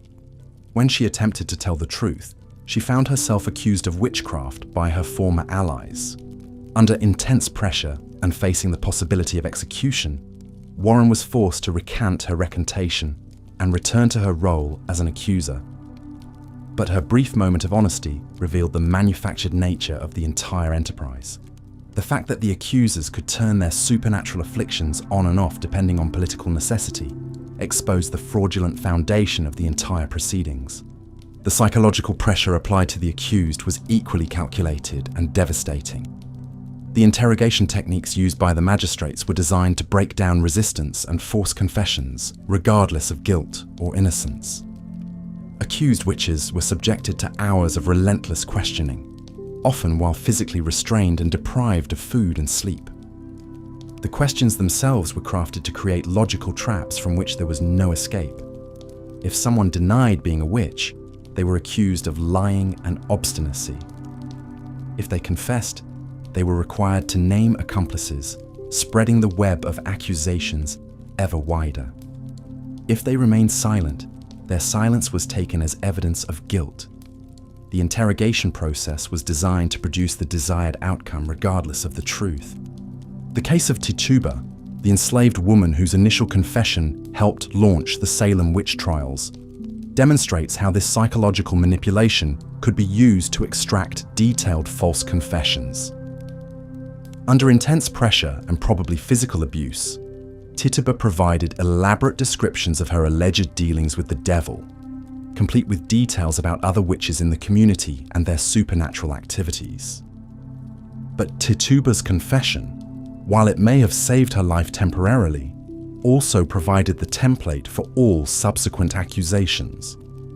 Her descriptions of devil worship, spectral attacks, and supernatural meetings became the standard narrative that other accused witches were expected to confirm. Those who deviated from this script or denied their guilt were seen as particularly dangerous and unrepentant. The role of children in the Salem Witch Trials adds another layer of horror to this historical atrocity. Young accusers like 11-year-old Abigail Williams and 9-year-old Ann Putnam Jr. were not just witnesses to the proceedings. They were weaponized by adults who understood how to exploit their youth and apparent innocence to lend credibility to otherwise incredible accusations. The adults who coached and encouraged these child accusers bear responsibility for one of history's most cynical manipulations of childhood innocence. By placing children at the center of the accusations, the authorities created a situation where questioning the evidence meant questioning the word of innocent children who claimed to be suffering supernatural torment. But these children were not acting independently. They were embedded in adult networks of rivalry and resentment that guided their accusations toward specific targets. Ann Putnam Jr.'s accusations consistently aligned with her family's economic and social interests, suggesting that her supernatural visions were heavily influenced by adult guidance and suggestion. The long-term psychological damage inflicted on these child accusers is difficult to measure, but the historical record suggests that many struggled with guilt and trauma for the rest of their lives. Ann Putnam Jr. was the only accuser who ever publicly apologized for her role in the trials, acknowledging in 1706 that she had been deluded by Satan and asking forgiveness from the families of those she had helped condemn. But by then, the damage was irreversible. 20 people were dead, countless families were destroyed, and an entire community had been traumatized by an episode that revealed the darkest possibilities of human nature when fear overcomes reason and justice becomes a tool of oppression. The Salem Witch Trials represent more than just a historical curiosity or an example of past superstition. They provide a chilling blueprint for how rational societies can descend into madness when certain conditions align, when fear overwhelms critical thinking, when institutions abandon their protective functions, when personal grievances masquerade as moral crusades, and when the vulnerable become scapegoats for broader social anxieties. The techniques of manipulation, coercion, and scapegoating employed in Salem have been replicated throughout history in different contexts and with different targets. The fundamental dynamics, the manufacture of evidence, the reversal of the burden of proof, the exploitation of fear and prejudice, the use of children as weapons, and the systematic targeting of the powerless appear again and again in humanity's darkest chapters. What makes the Salem Witch Trials particularly disturbing is not just their immediate horror, but their demonstration of how quickly and completely a community can abandon its moral foundations when gripped by fear and manipulated by those who understand how to exploit that fear for their own purposes. The transition from a functioning, if imperfect, legal system to a machinery of judicial murder happened in a matter of months, suggesting that the protections we often take for granted are far more fragile than we might like to believe. As we reflect on this dark chapter of American history, we must remember that it was not the product of ignorance or primitiveness, but of deliberate choices made by educated people who understood exactly what they were doing. The magistrates who accepted spectral evidence knew it was unreliable. The ministers who encouraged the trials understood they were violating biblical principles of justice. The accusers who pointed fingers at their neighbors were often settling personal scores rather than identifying supernatural threats. The Salem Witch Trials were worse than most people realize, not because of their scale or their brutality, though both were significant, but because of their demonstration that ordinary people in ordinary communities are capable of extraordinary evil when the right conditions emerge. They remind us that the price of justice is eternal vigilance, and that the protection of the innocent requires constant courage from those willing to speak truth to power, even when that truth is unwelcome and dangerous. In our modern world, where fear and division continue to threaten rational discourse and just institutions, the lessons of Salem remain painfully relevant. The techniques of manipulation and scapegoating have evolved, but their essential characteristics remain the same. The only defense against such darkness is an unwavering commitment to evidence-based reasoning, procedural justice, and the protection of the vulnerable, principles that the people of Salem abandoned to their eternal shame and our enduring instruction. The true horror of the Salem Witch Trials lies not in what they tell us about the past, but in what they reveal about the human capacity for self-deception and cruelty when fear is allowed to triumph over justice. They serve as a permanent warning about the fragility of civilization and the constant vigilance required to protect the innocent from those who would exploit fear for their own dark purposes. Here's part 10 of the 12-part script for Boring History. Why the Salem Witch Trials were worse than you thought. What made the Salem Witch Trials truly terrifying wasn't just the individual cases of injustice, or even the systematic breakdown of legal protections. It was how the entire community became complicit in what can only be described as a carefully orchestrated campaign of psychological warfare that turned neighbor against neighbor, parent against child, and husband against wife, in ways that would have lasting effects for generations. The psychological manipulation began long before anyone was accused of witchcraft. The Puritan community in Salem had been primed for paranoia through decades of sermons about Satan's presence in their daily lives. Ministers like Cotton Mather had spent years conditioning the population to see the devil's hand in every misfortune, every unexplained illness, every crop failure. This wasn't accidental. It was a deliberate strategy to maintain social control through fear. Consider how the accusation process actually worked. It wasn't random. The afflicted girls didn't just point fingers willy-nilly. They were coached, encouraged, and rewarded for their performances. Each time they accused someone, they received attention, sympathy, and power they had never experienced before. These were young women in a society that gave them virtually no agency, and suddenly they held the power of life and death over adults. The psychological profiles of the accusers reveal a disturbing pattern. Many came from broken homes, had experienced trauma, or were social outcasts themselves.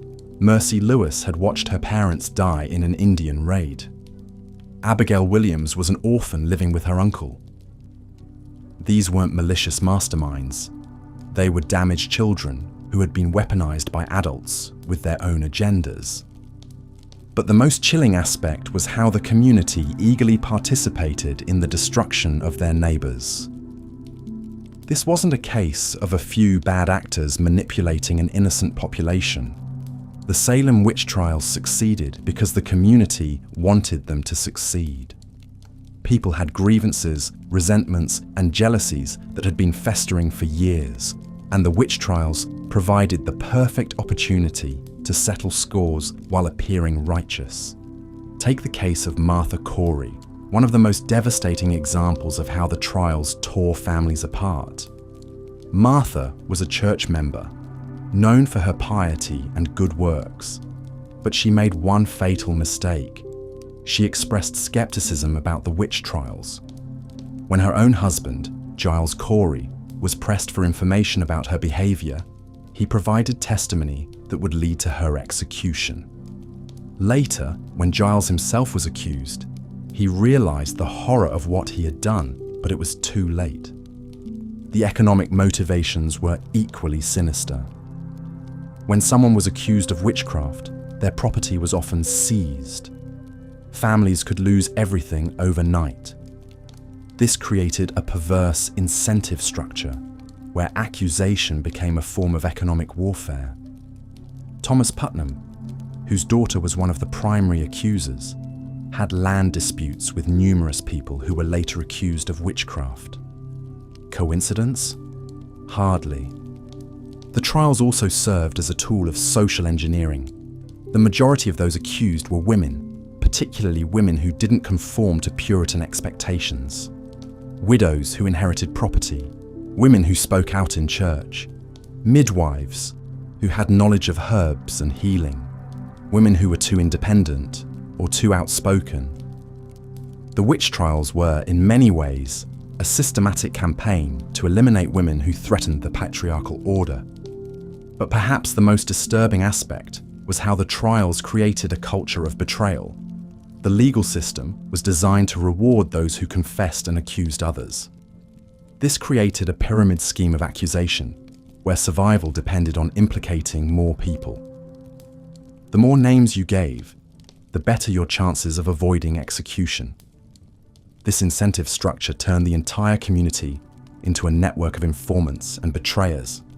The psychological torture extended beyond the accused to their families and friends.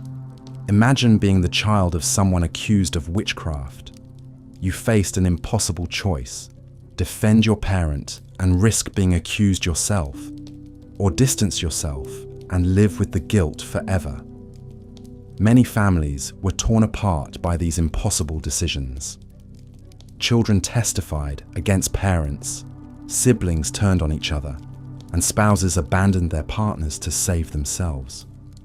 The role of spectral evidence cannot be overstated in understanding the psychological warfare of Salem.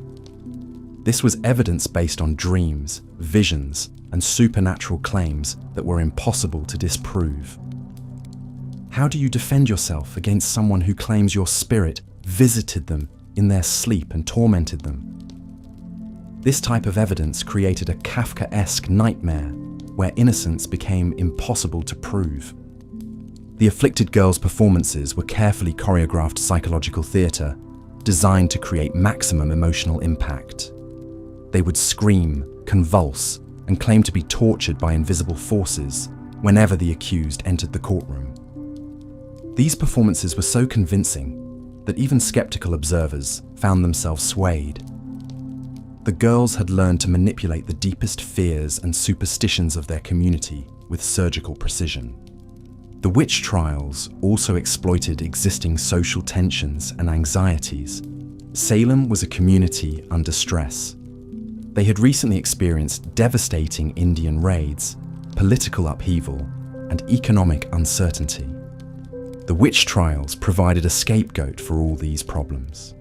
Instead of addressing the real causes of their difficulties, the community could blame everything on Satan and his alleged servants. The speed with which the trials escalated reveals how quickly a civilized society can descend into barbarism when the right psychological conditions are present. Within months, a small group of accusations had mushroomed into a community-wide hysteria that consumed hundreds of people. This rapid escalation wasn't accidental. It was the result of deliberate decisions by those in power to fan the flames rather than contain them. The interrogation techniques used against the accused were sophisticated forms of psychological torture. Sleep deprivation, prolonged questioning, threats against family members, and promises of leniency in exchange for confession. These methods were designed to break down the psychological defenses of the accused and force them to admit to crimes they hadn't committed. Many confessions were obtained through these coercive tactics. The social dynamics of Salem also played a crucial role in the trial's success. The community was divided into factions, with long-standing disputes over land, church leadership, and social status. The witch trials became a way for one faction to eliminate their opponents while appearing to serve God. The accusations followed predictable patterns that aligned with these existing conflicts. The role of gender in the trials reveals the deeply misogynistic nature of the accusations. Women made up approximately 80% of those accused, and the vast majority of accusers were also female. This wasn't coincidental. In Puritan society, women were seen as more susceptible to Satan's influence and more likely to be tempted by witchcraft. The trials reinforced and amplified existing prejudices against women, particularly those who didn't conform to expected roles. The international context of the Salem Witch Trials is also important to understand. This wasn't an isolated incident, but part of a broader European witch craze that had been sweeping across the continent for centuries. The colonists brought these beliefs and practices with them from Europe, where tens of thousands of people had already been executed for witchcraft. Salem was simply the most extreme manifestation of these beliefs in the New World. The aftermath of the trials reveals the lasting psychological damage inflicted on the community. Families remained divided for generations. The economy was devastated as productive members of society were killed or fled. Trust between neighbors was permanently damaged. The social fabric of Salem was torn apart in ways that took decades to repair, if they ever truly were repaired. What makes the Salem Witch Trials particularly horrifying is how they demonstrate the ease with which ordinary people can be turned into instruments of persecution. The accusers weren't monsters. They were regular members of the community who became caught up in a system that rewarded cruelty and punished compassion. The judges weren't evil overlords. They were respected members of society who allowed their prejudices and fears to override their judgment. The Salem Witch Trials also show how quickly legal protections can be abandoned when fear takes hold. Due process, the presumption of innocence, the right to legal representation, these fundamental principles of justice were cast aside in the name of fighting an imaginary threat. Once these protections were removed, the slide into tyranny was swift and devastating. The psychological legacy of Salem extends far beyond the immediate victims. The trials created a template for how fear could be weaponized against unpopular groups. They demonstrated how accusations alone could destroy lives, and how communities could be manipulated into participating in their own moral destruction. These lessons would be repeated throughout American history, from the Red Scares to McCarthyism, to modern moral panics. The Salem Witch Trials weren't just a historical curiosity or a cautionary tale about superstition. They were a masterclass in psychological manipulation, social control, and the systematic destruction of a community's moral foundation. They show us how quickly civilization can collapse when fear overcomes reason, when prejudice trumps justice, and when ordinary people become complicit in extraordinary evil. The most terrifying aspect of the Salem Witch Trials isn't that they happened 3 centuries ago, in a world we consider primitive and superstitious. It's how easily they could happen again. The psychological mechanisms that drove the trials, the fear, the scapegoating, the willingness to sacrifice others to protect ourselves, these are still present in human nature. The Salem Witch Trials serve as a permanent reminder of what we're capable of when we abandon our principles and surrender to our worst impulses. Understanding the psychological warfare of Salem isn't just about learning history, it's about recognizing the warning signs in our own time. When we see communities turning against vulnerable groups, when we see accusations without evidence being treated as fact, when we see fear being used to justify the abandonment of legal protections, we should remember Salem and ask ourselves whether we're witnessing the birth of a new witch trial. The victims of Salem deserve to be remembered not just as statistics or symbols, but as real people who suffered and died because their community failed them. They were tortured, executed, and destroyed by neighbors who knew them, judges who should have protected them, and a system that valued conformity over truth. Their deaths were not inevitable. They were the result of specific choices made by specific people who could have chosen differently. The Salem Witch Trials ended not because the community suddenly came to its senses, but because the accusations finally reached people with enough power and influence to fight back. When the wife of the governor was accused, when prominent ministers began to be targeted, only then did the authorities begin to question the system they had created. This reveals the class-based nature of the trials and how they were allowed to continue as long as they only targeted the vulnerable and powerless. Looking at your script summary and the reference materials, here's part 11 of your Salem Witch Trials series. Yet perhaps the most insidious aspect of the Salem Witch Trials was how they transformed ordinary neighbors into instruments of persecution. The trials didn't just rely on a handful of corrupt officials or zealous ministers. They weaponized the entire community against itself, turning everyday social tensions into matters of life and death. Consider the testimony patterns that emerged during the trials. Time and again, accusations followed predictable lines of existing conflict. Property disputes suddenly became evidence of supernatural malice.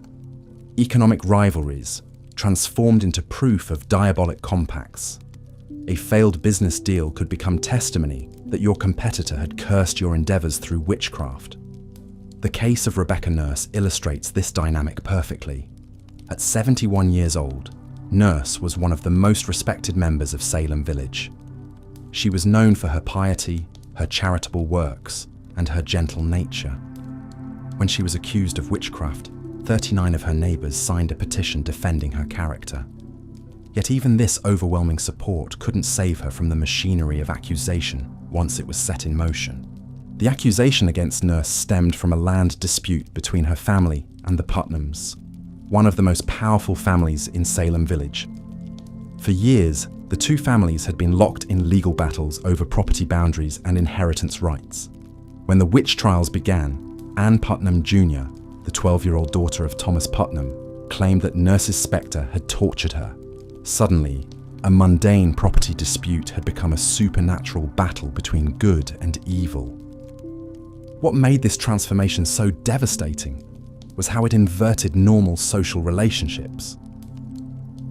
In traditional Puritan society, age commanded respect, piety was valued above all else, and community standing mattered.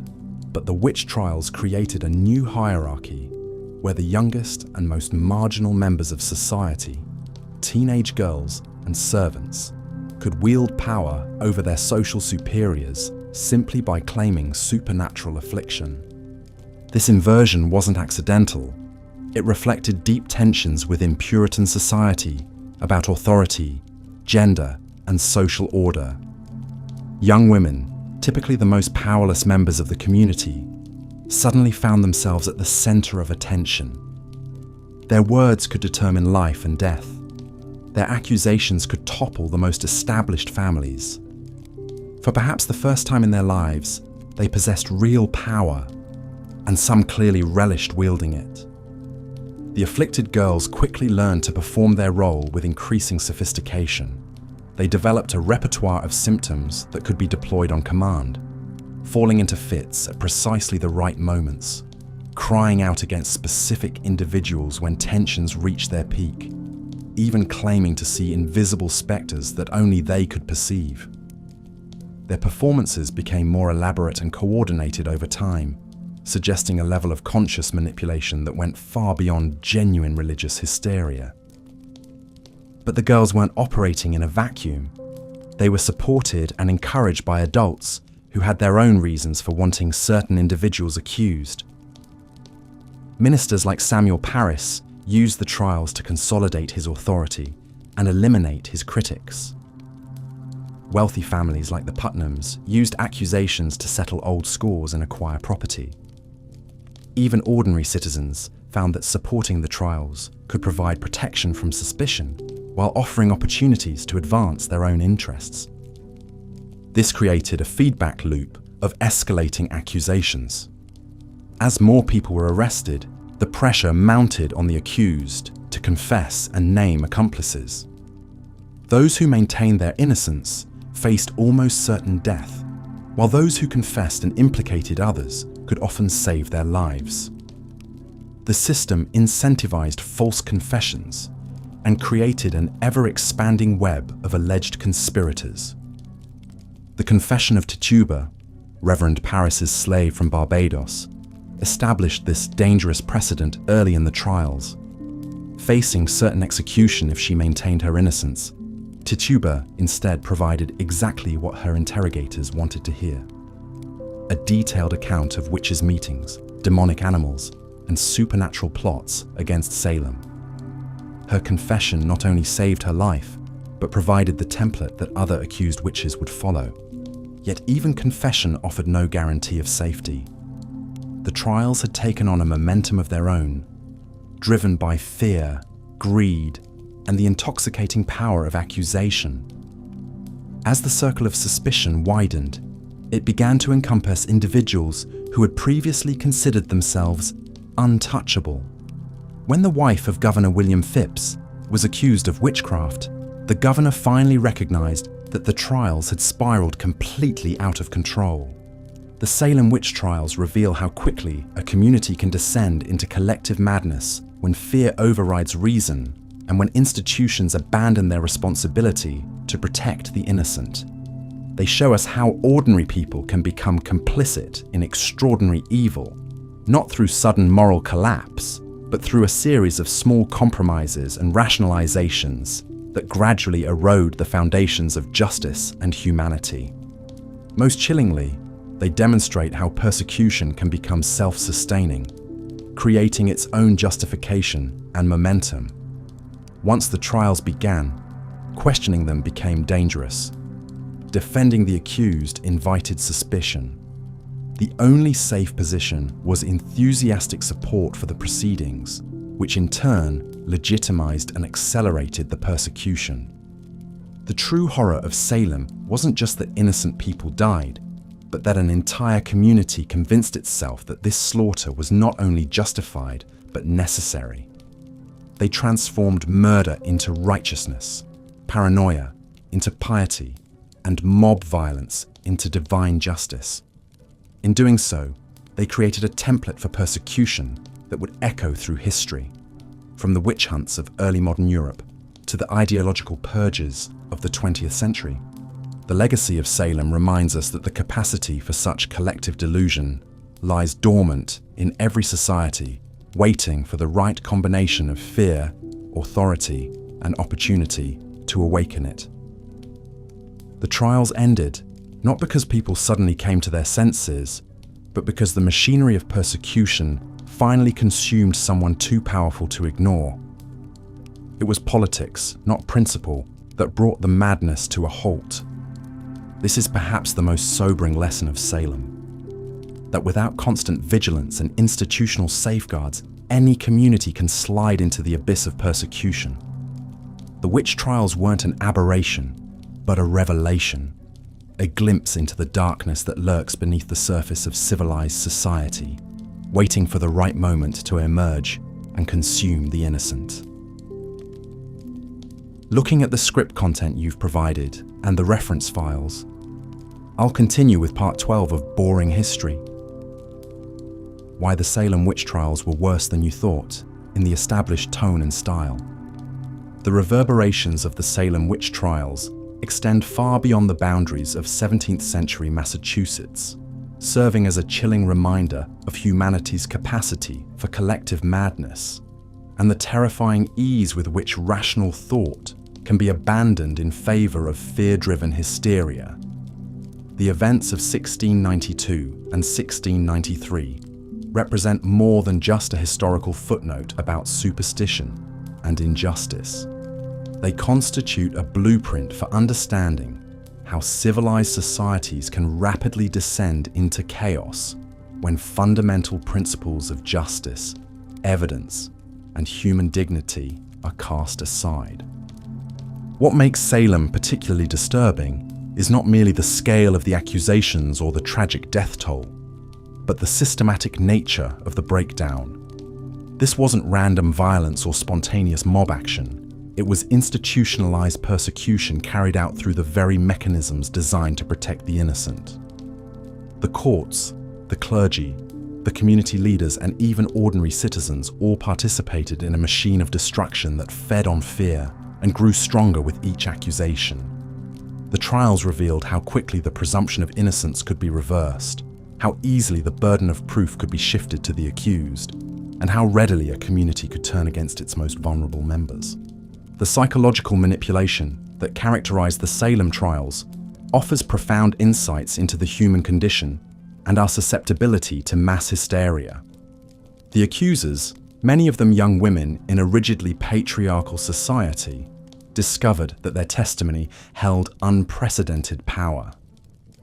Through claims of spectral evidence and supernatural torment, they could command the attention of magistrates, ministers, and the entire community.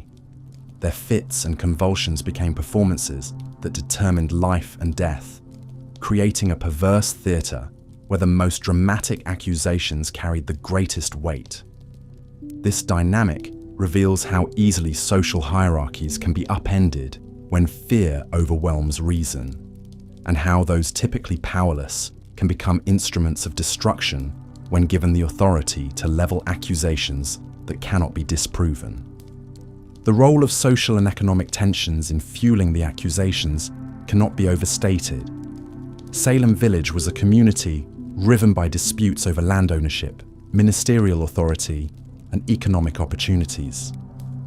Families who had feuded for generations found in the witch trials a convenient mechanism for settling old scores.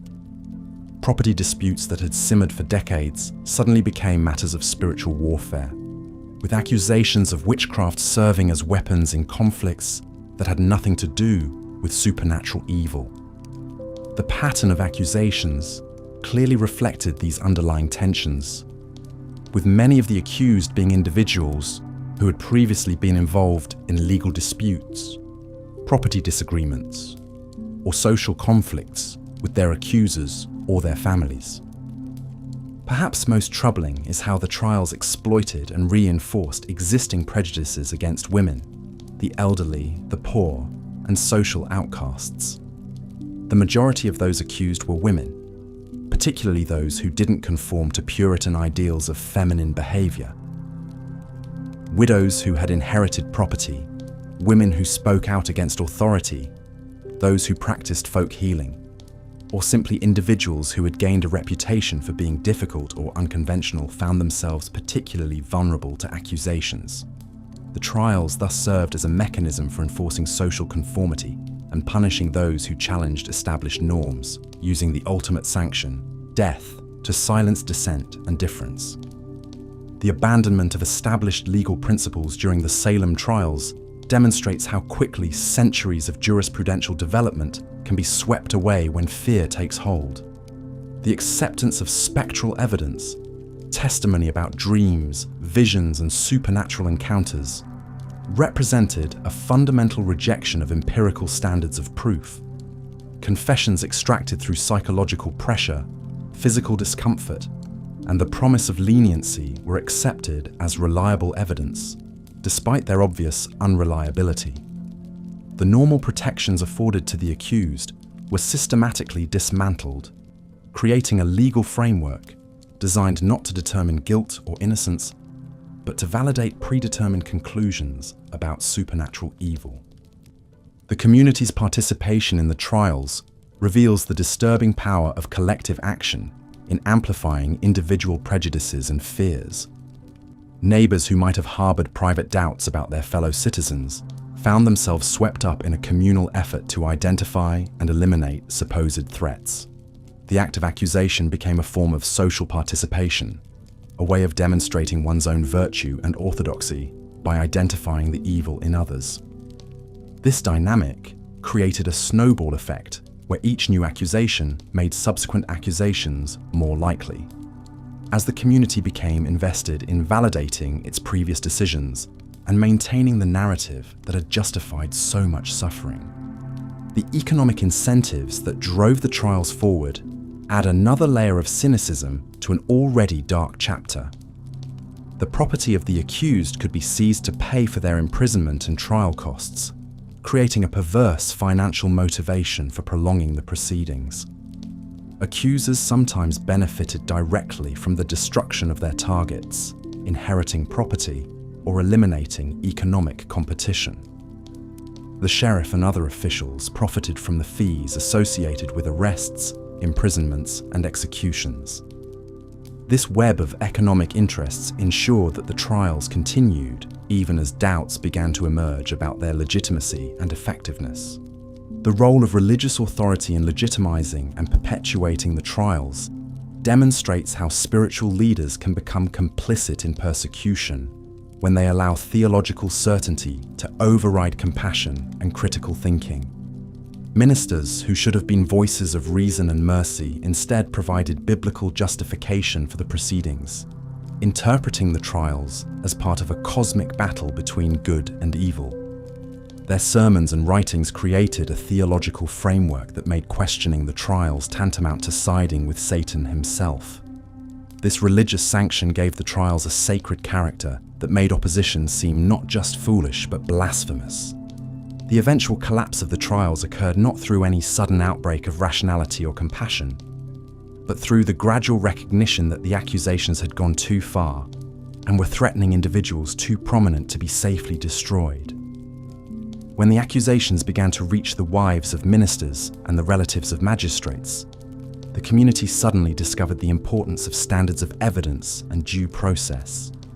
This selective application of justice reveals the fundamentally political nature of the trials and their role in reinforcing rather than challenging existing power structures.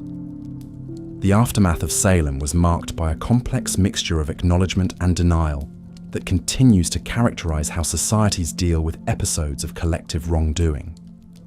While some participants eventually expressed remorse and sought forgiveness, many others remained silent or attempted to justify their actions. The community's efforts to move past the trials often involved minimizing their significance or portraying them as an unfortunate but understandable response to extraordinary circumstances. This pattern of partial acknowledgement and defensive rationalization would be repeated in numerous subsequent episodes of mass persecution and injustice. The lessons of Salem extend far beyond the specific context of 17th century New England witch trials. They illuminate the universal human tendency to seek simple explanations for complex problems, to find scapegoats for societal tensions, and to use fear as a tool for achieving political and social objectives. The trials demonstrate how quickly civilized societies can abandon their most cherished principles when confronted with perceived threats, and how easily the machinery of justice can be turned into an instrument of oppression. The relevance of Salem to contemporary society is both obvious and unsettling. The dynamics that drove the witch trials, fear of the other, the power of accusation in social media age, the temptation to abandon due process in times of crisis, the exploitation of genuine grievances for political gain, remain powerful forces in modern life. The trials serve as a warning about the fragility of the institutions and norms that protect individual rights and the constant vigilance required to maintain them. They remind us that the capacity for collective madness and systematic injustice lies dormant in every society, waiting to be awakened by the right combination of fear, prejudice, and opportunism. Understanding Salem requires us to confront uncomfortable truths about human nature and social organization. The trials were not the product of a uniquely superstitious or backward society, but rather the result of universal human tendencies that exist in every community and every era. The people of Salem were not monsters or primitive fanatics. They were ordinary individuals who allowed fear to override their better judgment and who participated in collective action that they would later struggle to explain or justify. Their experience serves as a mirror in which we can see our own capacity for both cruelty and wisdom, our vulnerability to manipulation, and our potential for moral courage. The true horror of Salem lies not in the supernatural elements that captivated the imaginations of the participants, but in the entirely human processes that transformed a community into a machine for destroying its own members. The trials represent a complete breakdown of the social contracts and moral constraints that make civilized life possible, replaced by a system that rewarded cruelty, punished virtue, and elevated fear above reason. They demonstrate how quickly the bonds that hold societies together can dissolve when tested by crisis, and how difficult it can be to rebuild trust and justice once they have been destroyed. As we reflect on the Salem witch trials more than 3 centuries after their conclusion, we must resist the temptation to view them as relics of a more primitive past, or as problems that modern enlightenment has rendered obsolete. The forces that drove the trials, fear, prejudice, the desire for simple answers to complex problems, the appeal of belonging to a righteous cause, remain as powerful today as they were in 1692. The challenge for every generation is to recognize these forces when they emerge, and to have the courage to resist them before they gain the momentum that makes them unstoppable. The legacy of Salem is ultimately one of warning and instruction. It teaches us that liberty and justice are not natural states, but artificial constructs that require constant maintenance and defense. It reminds us that the price of freedom is not just eternal vigilance against external enemies, but also constant self-examination and the willingness to confront the darkness within our own communities and ourselves. The victims of Salem died not just from rope and crushing stones, but from the failure of their neighbors to maintain the moral and intellectual standards that might have saved them. Their memory challenges us to do better, to be better, and to ensure that their suffering was not in vain. In the end, the Salem witch trials stand as a testament to both the worst and best of human nature. They reveal our capacity for cruelty, our susceptibility to delusion, and our tendency to destroy what we should protect. But they also demonstrate the power of individual conscience, the possibility of redemption, and the ultimate triumph of truth over falsehood. The trials ended not because evil was defeated or good triumphed, but because enough people finally found the courage to say that the emperor had no clothes, that the accusations were false, and that the community had lost its way. In their courage to speak truth to power and their willingness to acknowledge error, we find hope that reason and compassion can ultimately prevail over fear and hatred, even in the darkest of times.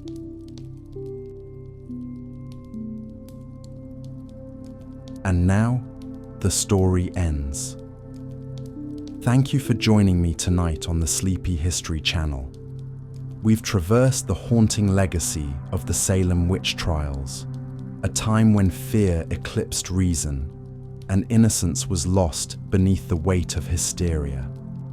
Until our next journey together, rest well, dream sweetly, and remember, the true test of humanity lies not in our moments of fear, but in our courage to stand for compassion and truth when the world turns against them.